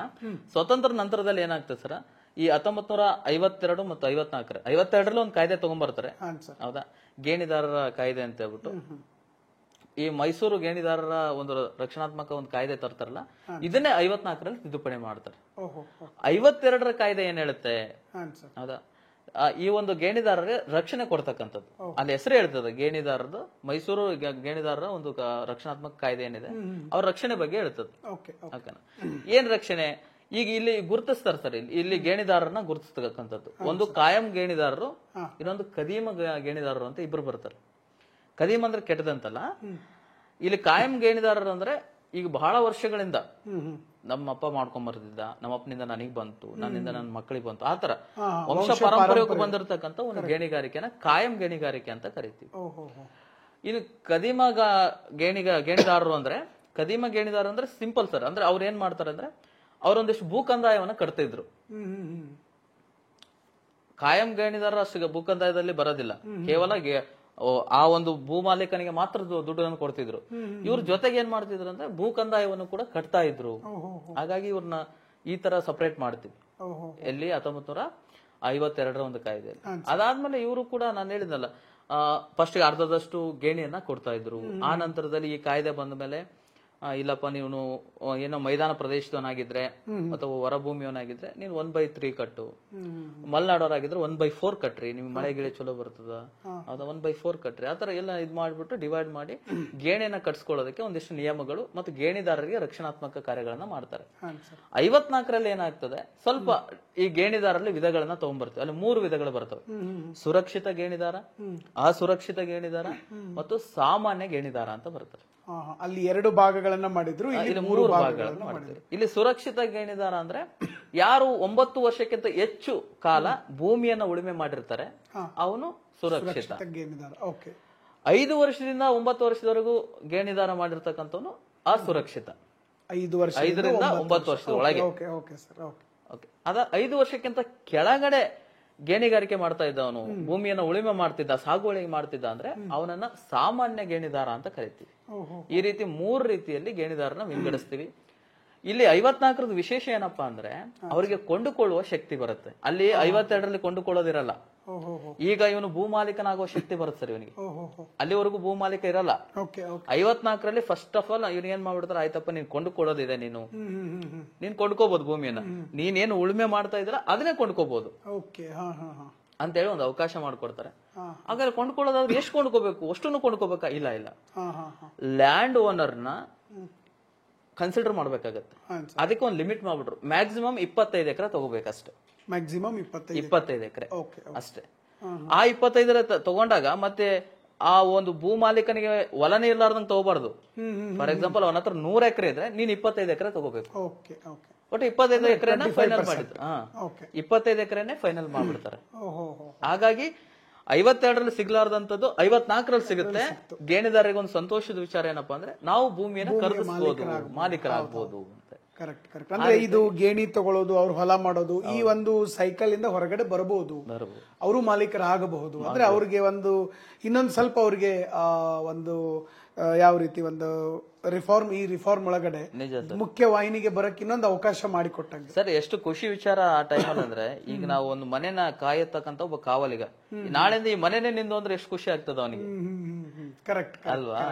ಹಂಗೆ ಆ ಗೇಣಿ ಮಾಡ್ಕೊಂಡು ಪಾಪ ಅವನು ಆ ಒಂದು ಬಂದಿರತಕ್ಕಂತ ಬೆಳೆಯಲ್ಲಿ ಒಂದಿಷ್ಟು ಅವನಿಗೆ ಒಂದಿಷ್ಟು ಇವನ್ ತಗೊಂತಾ ಇರ್ತಾರೆ. ಆ ಗೇಣಿಯನ್ನು ಕೊಡ್ತಕ್ಕಂತ ಓನರ್ ಕೊಡ್ತಕ್ಕಂಥದ್ದೇ ಗೇಣಿ. Correct correct sir correct. ಹೌದಾ, ಈಗಿನ ಮುಂದೆ ಕೊಡದೇ ಇರಲ್ಲ. ಅಷ್ಟು ಹೊಲ ಇಷ್ಟು ದಿವಸ ಪಟ್ಟಂತ ಪರಿಶ್ರಮಕ್ಕೂ ಒಂದು ಬೆಲೆ ಸಿಕ್ಕಲ್ಲ. Correct correct correct. ಇದು 54ರಲ್ಲಿ ಮತ್ತು 52ರಲ್ಲಿ ಇರ್ತಕ್ಕಂಥ ಒಂದು ಸಣ್ಣ ವ್ಯತ್ಯಾಸ. ಆಕ್ಚುಲಿ ಬಹಳ ದೊಡ್ಡ ಕಾಯ್ದೆಗಳು, ಒಂದು ಸಿಂಪಲ್ ಡಿಸ್ಕಷನ್ ಬಹಳಷ್ಟು ಪ್ರಮುಖವಾಗಿರ್ತಕ್ಕಂಥದ್ದು ನಾವು ನೋಡ್ರಿ. ಎಷ್ಟೋ ಸರಿ ನಮ್ಗೆ ಮೈಸೂರು ಟೆನೆನ್ಸಿ ಆಕ್ಟ್ ಅನ್ನೇ ಗೊತ್ತಿರೋದಿಲ್ಲ. ಬಟ್ ಈಗ ಎರಡು ಆಕ್ಟ್ ಅಲ್ಲಿ 52, 54 ಎರಡು ಆಕ್ಟ್ ಅಲ್ಲಿ ಡಿಫರೆನ್ಸ್. Correct sir. ನೆಕ್ಸ್ಟ್ ಭೂ ಸುಧಾರಣಾ ಕಾಯ್ದೆ 1961ರಲ್ಲಿ ಏನ್ ಮಾಡಿದ್ರು, ಅಲ್ಲಿ ಏನು ಪ್ರಮುಖ ಸುಧಾರಣೆಗಳನ್ನ ಮಾಡಿದ್ರು ಸರ್? ನೀವು ಪ್ರಸ್ತಾಪ ಮಾಡಿದ್ರು. ಈ ಮೈಸೂರು ಟೆನೆನ್ಸಿ ಕಾಯ್ದೆ ಬಂದ ಮೇಲೆ, ಈ ಮೈಸೂರು ಟೆನೆನ್ಸಿ ಕಾಯ್ದೆ ಬಂದ ತಕ್ಷಣ ಏನಾಗ್ತದೆ ಸರ್, ನೆಕ್ಸ್ಟ್ ಸ್ವಲ್ಪ ಪ್ರಾಂತ್ಯ ಸೇರಿದ್ಮೇಲೆ ಮದ್ರಾಸಲ್ಲಿ ಆಗಿರ್ತಕ್ಕಂಥದ್ದು ಮತ್ತು ಈ ಒಂದು ನಮ್ಮ ಕರ್ನಾಟಕದಲ್ಲಿ ಅಂದ್ರೆ ಮೈಸೂರು ಭಾಗದಲ್ಲಿ ಆಗಿರ್ತಕ್ಕಂಥದ್ದು, ನಮ್ಮಲ್ಲಿ ನಾವು ಜಾಸ್ತಿ ಗೇಣಿ ಕಟ್ತೀವಿ, ಅವ್ರು ಮದ್ರಾಸ್ ಅವರು ಜಾಸ್ತಿ ಕಡಿಮೆ ಗೇಣಿ ಕಟ್ತಾರೆ, ನಾವು ಕರ್ನಾಟಕದ ಜಾಸ್ತಿ ಗೇಣಿ ಕಟ್ತೀವಿ ಅಂತ ಹೇಳ್ಬಿಟ್ಟು ಒಂದು ವೈಮನಸ್ಸು ಬರ್ತದೆ. ಅಲ್ಲಿನ ರೈತರ ಪ್ರಚೋದನೆಗೆ ಒಳಗಾಗ್ತಾರೆ, ಸರ್ಕಾರದ ವಿರುದ್ಧ ಹೋರಾಟ ಮಾಡಕ್ ಸ್ಟಾರ್ಟ್ ಮಾಡ್ತಾರೆ. ಹಾಗಾಗಿ ರೈತರಿಗೆ ಏನ್ ಮಾಡೋಣ, ಸುಧಾರಣೆಯನ್ನ ತರೋಣ, ಎಸ್ಪೆಷಲಿ ಗೇಣಿದಾರರಿಗೆ ನಾವು ಸುಧಾರಣೆಯನ್ನ ತರೋಣ ಅಂತ ಹೇಳ್ಬಿಟ್ಟು 1961ರಲ್ಲಿ ಒಂದು ಕಾಯ್ದೆಯನ್ನ ತಗೊಂಡ್ಬರ್ತಾರೆ. ನಾನು ಹೇಳಿದೆ ನಿಮ್ಗೆ ಅದ್ ಹೆಂಗ್ ಬಂತು ಅಂತ ಹೇಳಿ, ಬಿ ಡಿ ಜತ್ತಿ ಅವರ ಒಂದು ಎಕ್ಸ್ಪ್ಲನೇಷನ್ ಕೊಟ್ಟಿದ್ದೆ. ಅದೇ ಇಲ್ಲಿ ನಾವು 61ರಲ್ಲಿ ಆ ಕಾಯ್ದೆನ ನೋಡ್ತಾ ಇದೀವಿ. 61ರಲ್ಲಿ ಏನು ಉದ್ದೇಶಪ್ಪ ಅಂದ್ರೆ, ಈ ಗೇಣಿ ಕೊಡದೆ ಬೇಡ, ಗೇಣಿಗಾರಿಕೆನೆ ಜಮೀನ್ದಾರಿ ಪದ್ಧತಿ ತರ ಇದನ್ನು ಕೂಡ ಗೇಣಿ ಕಟ್ಟೋದನ್ನ ನಿಷೇಧ ಮಾಡ್ಬಿಡೋಣ ಅಂತ ಹೇಳ್ಬಿಟ್ಟು ಕಾನ್ಸೆಪ್ಟ್ ತಗೊಂಡ್ಬರ್ತಾರೆ. ಬಟ್ ಸಂಪೂರ್ಣವಾಗಿ ಇಂಪ್ಲಿಮೆಂಟೇಶನ್ ಆಗೋದಿಲ್ಲ, ಅನುಷ್ಠಾನ ಆಗೋದಿಲ್ಲ. ಅದಾದ ನಂತರದಲ್ಲಿ ಇಲ್ಲಿ ಪ್ರಮುಖವಾಗಿ ನಾವು 1961ರಲ್ಲಿ ಏನ್ ನೋಡ್ತೀವಪ್ಪ ಅಂತಂದ್ರೆ, ಇಲ್ಲಿ ಇದನ್ನ ಗೇಣಿದಾರರಿಗೆ ಹೆಲ್ಪ್ಫುಲ್ ಆಗುತ್ತೆ, ಅವರಿಗೆ ಪ್ರಯೋಜನ ಆಗುತ್ತೆ ಅಂತ ಅನ್ಕೊಂಡಿದ್ದು ಉಲ್ಟಾ ಆಗ್ಬಿಡುತ್ತೆ. ಇಲ್ಲಿ ಭೂಮಿಯನ್ನ ಹೊಂದೋದಕ್ಕೆ ಅವಕಾಶ ಮಾಡಿಕೊಡ್ತಾರೆ. 27 ಎಕರೆಯಿಂದ 216 ಎಕರೆವರೆಗೂ ಭೂಮಿಯನ್ನ ಹೊಂದಬಹುದು ಅಂತ ಹೇಳಿ ಅವಕಾಶ ಮಾಡಿಕೊಡ್ತಾರೆ. ಇದು ಯಾರಿಗೆ? ಗೇಣಿದಾರರಿಗೆಲ್ಲ, ಭೂ ಮಾಲೀಕರಿಗೆ. ಅವಾಗ ಭೂ ಮಾಲೀಕರು ಈಗಾಗಲೇ ಏನು ಸ್ವಲ್ಪ ವೀಕ್ ಆಗಿದ್ರು, ಈಗ ಮತ್ತೆ ಸ್ಟ್ರಾಂಗ್ ಆಗ್ಬಿಡ್ತಾರೆ. 216 ಎಕರೆ ಗರಿಷ್ಠ 216 ಒಂದು ಕುಟುಂಬ, ಮಿನಿಮಮ್ ಒಂದು ಕುಟುಂಬ ಅಂತ ತಗೊಂಡ್ರೆ 27 ಎಕರೆಯಿಂದ 216 ಎಕರೆವರೆಗೂ ಹೊಂದಬಹುದು ಅನ್ನೋ ಒಂದು ಅವಕಾಶ ಸಿಕ್ತಲ್ಲ. ವಾಪಸ್ ಗೇಣಿಗಾರಿಕೆಯನ್ನ ಬಿಡಿಸಿ ಭೂಮಿಯನ್ನ ತಾವೇ ಸ್ವತಃ ಉಳುಮೆ ಮಾಡ್ತೀವಿ ಅಂತ ಹೇಳಿ ವಾಪಸ್ ತಗೊಳಕ್ ಸ್ಟಾರ್ಟ್ ಮಾಡ್ಬಿಡ್ತಾರೆ. ನಾವೇ ಉಳುಮೆ ಮಾಡ್ತೀವಿ, ನೀವೇನು ಉಳುಮೆ ಮಾಡೋದ್ ಬೇಡ, ಯಾಕಂದ್ರೆ ಮುಂದೆ ಕಾನೂನು ಹೆಂಗ್ ಬದಲಾಗ್ತವೆ ಏನಂತ ಭಯ ಸ್ಟಾರ್ಟ್ ಆಗಿ ಅವ್ರೇನ್ ಮಾಡ್ಬಿಡ್ತಾರೆ, ವಾಪಸ್ ಭೂಮಿಯನ್ನ ತಗೊಳಕ್ ಸ್ಟಾರ್ಟ್ ಮಾಡ್ತಾರೆ. ಇದು ಭೂಮಿಯನ್ನ ಉಳುಮೆ ಮಾಡ್ತಕ್ಕಂಥ ಜನರಿಗೆ, ಅಂದ್ರೆ ರೈತ ವರ್ಗದವರಿಗೆ ಬಹಳಷ್ಟು ಸಮಸ್ಯೆ ಆಗ್ತದೆ. ಅದೇನೋ ಅನ್ಕೊಂಡಿತ್ತು ಸರ್ಕಾರ, ಅದು ಉಲ್ಟಾ ಆಗ್ಬಿಡುತ್ತೆ. ಬಟ್ ಇಲ್ಲಿ ಸರ್ಕಾರ ತಂದಿರ್ತಕ್ಕಂಥ ಒಂದು ಉತ್ತಮ ನೀತಿ ಏನಪ್ಪಾ 1961ರ ಕಾಯ್ದೆಯಲ್ಲಿ ಅಂತಂದ್ರೆ, ಇವರು ಈ ಭೂಮಿಯನ್ನ ಹೊಂದೋದಕ್ಕೆ ಗೇಣಿದಾರರಿಗೂ ಅವಕಾಶ ಇದೆ, ಭೂ ಮಾಲೀಕರಿಗೂ ಅವಕಾಶ ಇದೆ. ಇಲ್ಲಿ ಸರ್ಕಾರ ಮಧ್ಯಸ್ಥಿಕೆ ವಹಿಸ್ತಕ್ಕಂಥ ಕೆಲಸವನ್ನ ಮಾಡುತ್ತೆ. ಹೆಂಗಂತಂದ್ರೆ, ಈಗ ನಾನು ಗೇಣಿದಾರ, ನಾನು ಭೂಮಿಯನ್ನ ಹೊಂದಬೇಕನ್ಕೊಂಡು ಪರ್ಚೇಸ್ ಮಾಡ್ಬೇಕಂತ ಅನ್ಕೊಂಡಿದ್ದೀನಿ. ಅವಾಗ ಏನ್ ಮಾಡುತ್ತೆ ಸರ್ಕಾರ, ಮಧ್ಯಸ್ಥಿಕೆ ವಹಿಸಿ ಭೂ ಮಾಲೀಕನಿಂದ ಭೂಮಿಯನ್ನ ಫಸ್ಟ್ ತನ್ನ ಹೆಸರಿಗೆ ಮಾಡಿಸ್ಕೊಂಡು ಆ ನಂತರದಲ್ಲಿ ಅದನ್ನ ಗೇಣಿದಾರನಿಗೆ ಮಾಡುತ್ತೆ ಹೆಸರಿಗೆ.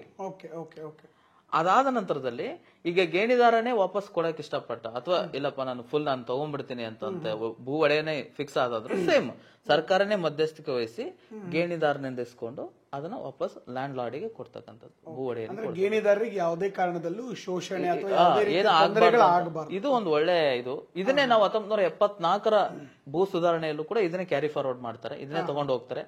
ಅದೊಂದು ಒಳ್ಳೆ ಉತ್ತಮ ಕಾರ್ಯ. ಸರ್ಕಾರನೇ ನಡುವೆ ಬಂದ್ಬಿಟ್ಟು ಅವಕಾಶವನ್ನ ಕ್ರಿಯೇಟ್ ಮಾಡ್ತಕ್ಕಂಥದ್ದು. ಅದನ್ನ ಬಿಟ್ರೆ ಬಹಳಷ್ಟು ಲೆಂತ್ ವಿಷಯಗಳನ್ನ ಹೇಳ್ಕೊಂಡು ಹೋಗ್ತಾರೆ. ಆಲ್ರೆಡಿ ನಾವು ಮಾತಾಡಿದ್ವಿ ಸರ್, 1961ರ ಕಾಯ್ದೆ ಈ ಸೈನಿಕರಿಗೆ, ಆಮೇಲೆ ನಾವಿಕರಿಗೆ, ಅಂಗವಿಕಲರಿಗೆ, ಇವರಿಗೆ ಭೂಮಿಯನ್ನು ಹೊಂದೋದು ಮತ್ತೆ ಅದಕ್ಕೆ ಶುಲ್ಕವನ್ನು ಕಟ್ಟದೇ ಇರತಕ್ಕಂಥದ್ದು, ಅವರಿಗೆ ವಾಪಸ್ ಭೂಮಿಯನ್ನು ಕೊಡ್ತಕ್ಕಂಥ ಎಲ್ಲ ಕೆಲಸವನ್ನ ಈ 1961ರ ಕಾಯ್ದೆಯಲ್ಲೇ ಮಾಡಿರ್ತಕ್ಕಂಥದ್ದು ವಿಶೇಷವಾಗಿ. ನೆಕ್ಸ್ಟ್ ಸರ್ 1974ರಲ್ಲಿ ಮತ್ತೊಮ್ಮೆ ಸುಧಾರಣಾ ಕಾಯ್ದೆ ಆಯ್ತು. ಹೌದು ಸರ್. ಅದು ಏನು ವ್ಯತ್ಯಾಸ ಸರ್, ಅಥವಾ ಏನ್ ಬದಲಾವಣೆಗಳು ಅಲ್ಲಿ ಜಾಸ್ತಿ ನಮ್ಗೆ ಕಂಡು ಬರ್ತವೆ? ಇಲ್ಲಿ ಏನಾಗುತ್ತೆ ಸರ್, ಈ ಕಾಯ್ದೆ ಬಂದು ದಶಕದ ಮೇಲೆ ಆಗ್ಬಿಟ್ಟಿರ್ತದೆ. 1974ರಲ್ಲಿ ಬಂದಿದ್ದು, ಇದು 60 ಆಕ್ಚುಲಿ ಇದು ಅನುಷ್ಠಾನಗೊಂಡಿದ್ದೆಲ್ಲ ಸಂಪೂರ್ಣವಾಗಿ 65ರಲ್ಲಿ ಸರ್. ಇದು ಅದು 74 ಅಂದ್ರೆ ಒಂದು ದಶಕನೇ ಆಗ್ಬಿಡುತ್ತೆ. ಒಂದು ದಶಕದಲ್ಲಿ ರೈತರಿಗೆ ಈಗೆಲ್ಲ ಏನಾಗಿದೆ, ಗೇಣಿದಾರರು ವೀಕ್ ಆಗ್ಬಿಟ್ರು. ಭೂ ಒಡೆಯರು ಎಲ್ಲ ಸ್ಟ್ರಾಂಗ್ ಆಗ್ಬಿಟ್ರು, ಭೂಮಿಯನ್ನು ಜಾಸ್ತಿ ಹೊಂದಕ್ ಸ್ಟಾರ್ಟ್ ಮಾಡಿದ್ರು. ಹಂಗಾಗಿ ಏನಾಗ್ಬಿಡ್ತದೆ, ಜಾಸ್ತಿ ಭೂಮಿಯನ್ನು ಹೊಂದತಕ್ಕಂತ ಕೆಲಸವನ್ನ ಮಾಡ್ತಿದ್ರು. ಇವೆಲ್ಲ ನೋಡ್ಬಿಟ್ಟು ಆಗಿನ ಕಾಲದ ಮುಖ್ಯಮಂತ್ರಿ ಆಗಿರ್ತಕ್ಕಂಥ ಡಿ ದೇವರಾಜ್ ಅರಸ್, ಬಹಳ ಅದ್ಭುತ ವ್ಯಕ್ತಿತ್ವ ಅವರು. ಇವತ್ತಿಗೂ ಕೂಡ ಹಿಂದುಳಿದ ವರ್ಗಗಳ ನೇತಾರ ಅಂತ ಕರಿತೀವಿ. ಅದಕ್ಕೆ ಯಾಕೆ ಆತರ ಅವ್ರನ್ನ ಕರಿತೀವಿ ಅಂತ, ಅವ್ರ ಸುಧಾರಣೆ ಬಹಳಷ್ಟು ಇಂಪಾರ್ಟೆನ್ಸ್. ಕರ್ನಾಟಕ ಅಷ್ಟೇ ಅಲ್ಲ, ಭಾರತವೇ ಅನುಷ್ಠಾನಗೊಳಿಸ್ತಕ್ಕಂಥ ಅತ್ಯುತ್ತಮ ನೀತಿ ತಗೊಂಡ್ಬರ್ತಾರೆ, ಅದೇ ಭೂ ಸುಧಾರಣೆ ಕಾಯ್ದೆ 1974. ಇದು ನಾವು ಅದೊಂದು ಮಾಡೆಲ್ ತರ ಆಗ್ಬಿಡುತ್ತೆ, ಮಾದರಿ, ಕರ್ನಾಟಕ ಮಾದರಿ ಅಂತ ಈಗ ನೋಡ್ತಾ ಇದೀವಲ್ಲ, ಅವಾಗ್ಲೂ ಇತ್ತು ಸರ್. ಭೂ ಸುಧಾರಣೆಯಲ್ಲಿ ಕರ್ನಾಟಕವೇ ಮಾದರಿ ಇಡೀ ದೇಶಕ್ಕೆ. ಕಾಲದಲ್ಲಿ ಮಾಡಿರ್ತಕ್ಕಂಥ ಬದಲಾವಣೆ ದೇಶಕ್ಕೆ ಮಾದರಿ ಆಯ್ತು. ಅಷ್ಟು ಚೆನ್ನಾಗಿ ತಗೊಂಡ್ಬಂದ್ರು. ಯಾಕಂದ್ರೆ ಅವ್ರೇನ್ ಮಾಡ್ಬಿಟ್ರು, ಈ ಗೇಣಿ ಪದ್ಧತಿನೇ ಬೇಡ, ಗೇಣಿ ಪದ್ಧತಿನೇ ಬೇಡ, ಬಿಟ್ಬಿಡೋಣ, ಸಂಪೂರ್ಣ ರದ್ದು ಮಾಡ್ಬಿಡ್ತಾರೆ. ಅದನ್ನ ರದ್ದು ಮಾಡಿ ನೆಕ್ಸ್ಟ್ ತರ್ತಕ್ಕಂಥದ್ದೇ ಉಳುವನೆ ಭೂ ಒಡೆಯ. ಇದುವರೆಗೂ ಏನ್ ಗೇಣಿಯನ್ನ ಮಾಡ್ತಾ ಇದ್ರಿ ನೀವು, ಭೂಮಿಯನ್ನ ಸಾಗುವಳಿ ಮಾಡಿ ಗೇಣಿಯನ್ನ ಕಟ್ತಾ ಇದ್ರಿ, ಇನ್ನು ಮುಂದೆ ನೀವೇ ಸಾಗುವಳಿ ಮಾಡ್ತಿದ್ರೆ ನೀವೇ ಭೂ ಒಡೆಯರು. ಅಂದ್ರೆ ಇನ್ನು ಗೇಣಿದಾರರಿಗೆ ಆಗ್ತಕ್ಕಂತ ಸಮಸ್ಯೆಗಳು ಸಂಪೂರ್ಣ ಎಂಡ್ ಆಗ್ಬಿಟ್ಟು ಅವರೇ ಏನೋ ಲ್ಯಾಂಡ್ ಲಾರ್ಡ್ ಸಿಕ್ಕಂಗಾಯ್ತು. ಅಲ್ಲಿ ಒಂದಿಷ್ಟು ಇತಿಮಿತಿಗಳನ್ನ ತಗೊಂಡ್ಬರ್ತಾರೆ 1974 ಕಾಯ್ದೆ. ಫಾರ್ ಎಕ್ಸಾಂಪಲ್ ಏನ್ ಮಾಡ್ತಾರೆ, 4 ವರ್ಗಗಳನ್ನ ಮಾಡ್ಕೊಂತಾರೆ ಭೂಮಿಯನ್ನ. ಕರ್ನಾಟಕದಲ್ಲಿರತಕ್ಕಂಥ ಭೂಮಿಯ 4 ವರ್ಗ ಎ ಬಿ ಸಿ ಡಿ ಅಂತ ಮಾಡ್ತಾರೆ. ಅಂದ್ರೆ ಫಲವತ್ತತೆ ಆಧಾರದ ಮೇಲೆ ಎ ಬಿ ಸಿ ಡಿ ಮಾಡ್ತಾರೆ. ಈಗ ನಾನು ಗೇಣಿದಾರ, ಇನ್ನು ಮುಂದೆ ಭೂ ಮಾಲೀಕ, ಸಡನ್ ಆಗಿ ಭೂ ಮಾಲೀಕ ಆಗಲ್ಲ ನಾನು. ಅಲ್ಲಿ ಒಂದಿಷ್ಟು ಕಂಡೀಷನ್ಸ್ ಇದಾವೆ. ಏನ್ ಕಂಡೀಷನ್ಸ್ ಅಂತಂದ್ರೆ, ಇದುವರೆಗೂ ನಾನು ಗೇಣಿ ಮಾಡ್ತಿರೋದ್ರ ಬಗ್ಗೆ ನಾನು ಪ್ರೂಫ್ ಕೊಡ್ಬೇಕು, ಎಷ್ಟು ವರ್ಷದಿಂದ ಮಾಡ್ತಿದ್ದೆ ಅಂತ. ಎರಡನೇದಾಗಿ ನಾನು ಇಲ್ಲಿ ಬರೋಬ್ಬರಿ, ಈಗ ನಾನು ವರ್ಗ ಎ ಬಿ ಸಿ ಈ ವರ್ಗದಲ್ಲಿ ಬರ್ತಕ್ಕಂಥ ಭೂಮಿಗಳನ್ನ ಕೊಂಡ್ಕೋಬೇಕು ಅಂದ್ರೆ ನಾನು ಆ ಭೂಮಿಯಿಂದ ಬರ್ತಕ್ಕಂಥ ವಾರ್ಷಿಕ ಆದಾಯದ 15% ಟ್ಯಾಕ್ಸ್ ಅನ್ನ ನಾವು ಗವರ್ಮೆಂಟ್ ಕಟ್ಟಬೇಕು. ಅರ್ಥ ಆಯ್ತಲ್ಲ? ಎ ಬಿ ಸಿ ಅಲ್ಲಿ ಬರ್ತಕ್ಕಂಥ ಭೂಮಿಗಳನ್ನ ನಾನು ಖರೀದಿಸ್ಬೇಕು ಅಂದ್ರೆ, ಆಲ್ರೆಡಿ ನಾನು ಗೇಣಿ ಮಾಡಿದ್ದೀನಿ, ಸಾಗುವಳಿ ಮಾಡಿದೀನಿ, ಈಗ ನಾನು ಅದನ್ನ ಸಂಪೂರ್ಣವಾಗಿ ಮಾಲೀಕತ್ವ ಹೊಂದಬೇಕಂದ್ರೆ ನಾನೀಗ ಟ್ಯಾಕ್ಸ್ ಕಟ್ಟಬೇಕು. ಏನ್ ಟ್ಯಾಕ್ಸ್? ಬಂದಿರತಕ್ಕಂತ ಬೆಳೆ ಏನಿರ್ತದಲ್ಲ, ಆ ಬೆಳೆಯ ಲಾಭ, ಆ ಲಾಭದಲ್ಲಿ 15%. ಇಲ್ಲ ನನಗೆ ಡಿ ವರ್ಗದ ಭೂಮಿ ಬೇಕಂದ್ರೆ 20% ಕಟ್ಟಬೇಕು. ಅಂದ್ರೆ ಅದು ಇನ್ನೂ ಫಲವತ್ತಾದ. ಹಾಗಾಗಿ 20% ಜಾಸ್ತಿ ನಾವು ಟ್ಯಾಕ್ಸ್ ಅನ್ನ ಕಟ್ಟಿ ನಾವು ಅದನ್ನ ಪಡ್ಕೊಳ್ತಕ್ಕಂಥ. ಆಗ ನಾವು ಟ್ಯಾಕ್ಸ್ ಕಟ್ಟಿದೆ ಆಗ ಎಷ್ಟಾದ್ರೂ ಭೂಮಿ ಹೊಂದಬಹುದಾ? ಇಲ್ಲ, ಕಂಡೀಷನ್ಸ್ ಇದೆ.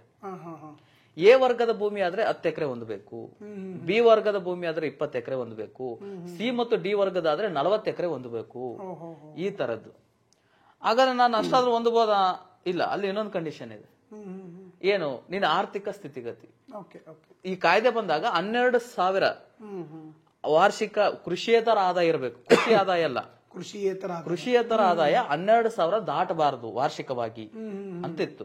ಅದು ಮುಂದೆ ತಿದ್ದುಪಡಿ ಆಗಿ 50,000 ಮಾಡಿದ್ರು. 50,000 ಕೃಷಿಯೇತರ ವರ್ಷಕ್ಕೆ. ಅದ ಅಪ್ಡೇಟ್ ಬಂದ್ಬಿಟ್ಟು 50,000 ಆಯ್ತು ಸರ್. ಆಮೇಲೆ ಫಸ್ಟ್ ಅಂತೂ ಇದು ಕಾಯ್ದೆ ಬಂದಾಗ 12,000 ಇತ್ತು ವಾರ್ಷಿಕವಾಗಿ, ಆನ್ಯುವಲಿ. ಈ ತರ ಈ 1974 ಕಾಯ್ದೆ ಏನ್ ಮಾಡ್ತು, ಭೂಮಿಯನ್ನ ಹೊಂದೋದಕ್ಕೆ ಆ ಸಾಗುವಳಿದಾರರಿಗೆ ಅವಕಾಶ ಮಾಡಿಕೊಟ್ಬಿಡ್ತು.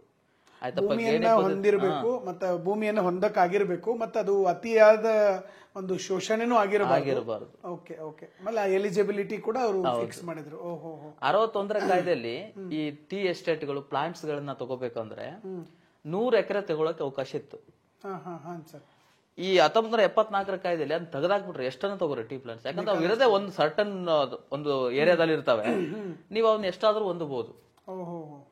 ಟೀ ಪ್ಲಾಂಟ್ಸ್ ಗಳಾಗಿರ್ಬೋದು, ಕಾಫಿ ಎಸ್ಟೇಟ್ ಗಳಾಗಿರ್ಬೋದು, ಇವುಗಳನ್ನ ಏನಾದ್ರೂ ನೀನ್ ತಗೊಂತೀನಿ ಅಂತಂದ್ರೆ ಅದು ಕೂಡ ಸಾಗುವಳಿ ಮಾಡಿರ್ತಾರಲ್ವಾ, ಅದನ್ನ ತಗೊಂತಂದ್ರೆ ಎಷ್ಟಾದ್ರೂ ಹೊಂದಬಹುದು. ಅದಕ್ಕೆ ಲಿಮಿಟ್ಲೆಸ್, ಅದು ಲಿಮಿಟ್ಸ್ ಇಲ್ಲ. 1974 ಕಾಯ್ದೆಯಲ್ಲಿ ಆ ಲಿಮಿಟ್ ನ ತೆಗೆದಾಕ್ಬಿಟ್ರು. ಈ ರೀತಿ 1961 ಮತ್ತು 1974 ಕಾಯ್ದೆಗಳನ್ನ ನಾವು ನೋಡಬಹುದು ಸರ್. ಭೂಮಿ ವಿಚಾರ ಅಂತ ಬಂದಾಗ ಈ ಒಂದು ಲ್ಯಾಂಡ್ ರಿಫಾರ್ಮ್ಸ್ ಒಳಗಡೆ ಈ 1974ರಲ್ಲಿ ಆದಂತ ಬದಲಾವಣೆ ಒಂದು ದೊಡ್ಡ ಮಹತ್ವದ ತಿರುವು ಅಂತಾನೆ ಹೇಳ್ಬೋದು. Completely it is a Magna Carta ಅಂತಾನು ಹೇಳ್ಬೋದು.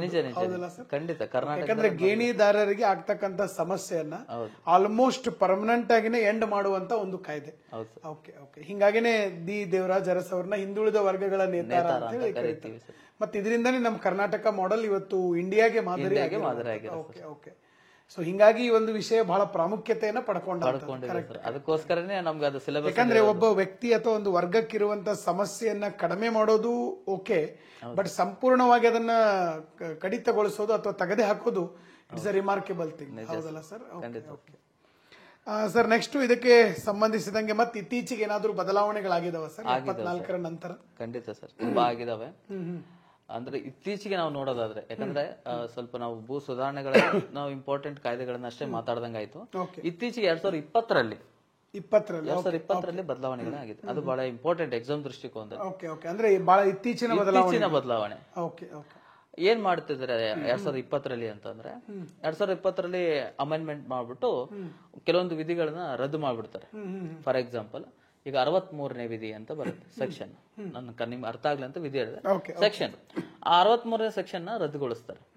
ಯಾಕೆ ರದ್ದುಗೊಳಿಸ್ತಾರೆ 2020ರಲ್ಲಿ ಅಂತಂದ್ರೆ, ಅಲ್ಲಿ ಲಿಮಿಟ್ಸ್ ಇರುತ್ತೆ, ಆ ಲಿಮಿಟ್ಸ್ ನ ತೆಗೆದಾಕ್ಬಿಡ್ತಕ್ಕಂಥದ್ದು. ಈಗ ಲಿಮಿಟ್ಸ್ ಏನಪ್ಪಾ ಅಂದ್ರೆ, ಕೊಂಡ್ಕೊಳ್ತಕ್ಕಂಥ ಲಿಮಿಟ್ಸ್, ಮಿತಿ. ಈಗ ಒಬ್ಬ ವ್ಯಕ್ತಿ 10 ಯೂನಿಟ್ ಅನ್ನ ಖರೀದಿ ಮಾಡೋದಕ್ಕೆ ಅವಕಾಶ ಇದೆ, ಅಂದ್ರೆ ಅದನ್ನ ಹೊಂದೋದಕ್ಕೆ ಅವಕಾಶ ಇದೆ. ಭೂಮಿಯನ್ನ 10 ಯೂನಿಟ್ ಭೂಮಿ, 10 ಯೂನಿಟ್ ಭೂಮಿ ಅಂದ್ರೆ 1 ಯೂನಿಟ್ ಅಂದ್ರೆ 5 ಎಕರೆ 4 ಗುಂಟೆ. 10 ಯೂನಿಟ್ ಅಂದ್ರೆ 54 ಎಕರೆ. 54 ಎಕರೆ ಹೊಂದೋದಕ್ಕೆ ಅವಕಾಶ ಇತ್ತು. ಎಷ್ಟನೇದು? 63ನೇ ಒಂದು ವಿಧಿಯಲ್ಲಿ. ಈಗ 63ನೇ ವಿಧಿಯನ್ನ ತಿದ್ದುಪಡಿ ಮಾಡ್ಬಿಟ್ಟು ಈಗ ಅದನ್ನೇನ್ ಮಾಡಿದ್ರೆ 20 ಯೂನಿಟ್ ಅನ್ನ ಹೊಂದಬಹುದು. ಅಂದ್ರೆ 108 ಎಕರೆ ಒಬ್ಬ ವ್ಯಕ್ತಿಯ ಹೊಂದಬಹುದು. ಇಲ್ಲಿ ಡೆಫಿನೇಷನ್ ಕೊಡ್ತಾರೆ. ವ್ಯಕ್ತಿ ಅಂದ್ರೆ ಒಬ್ಬ ವ್ಯಕ್ತಿ ಆಗಿರ್ಬೋದು ಅಥವಾ 4 ಜನರನ್ನ ಒಳಗೊಂಡ ಒಂದು ಕುಟುಂಬ ಆಗಿರ್ಬೋದು ಅಂತ ಒಂದು ಡೆಫಿನೇಷನ್ ಇದೆ. ಅವರು ಗರಿಷ್ಠ 108 ಎಕರೆ ಅಂದ್ರೆ 20 ಯೂನಿಟ್ ಅನ್ನ ಹೊಂದಬಹುದು ಅನ್ನೋ ಒಂದು ಬದಲಾವಣೆಯನ್ನ 63ನೇ ಆರ್ಟಿಕಲ್ ಅಲ್ಲಿ ಮಾಡಿದ್ದಾರೆ. ಅದೇ ತರ ಕೆಲವೊಂದಿಷ್ಟು ಆರ್ಟಿಕಲ್ ಇದೆ. ಲೈಕ್ ಈಗ 79A ಅಂತ ಬರುತ್ತೆ ಸರ್.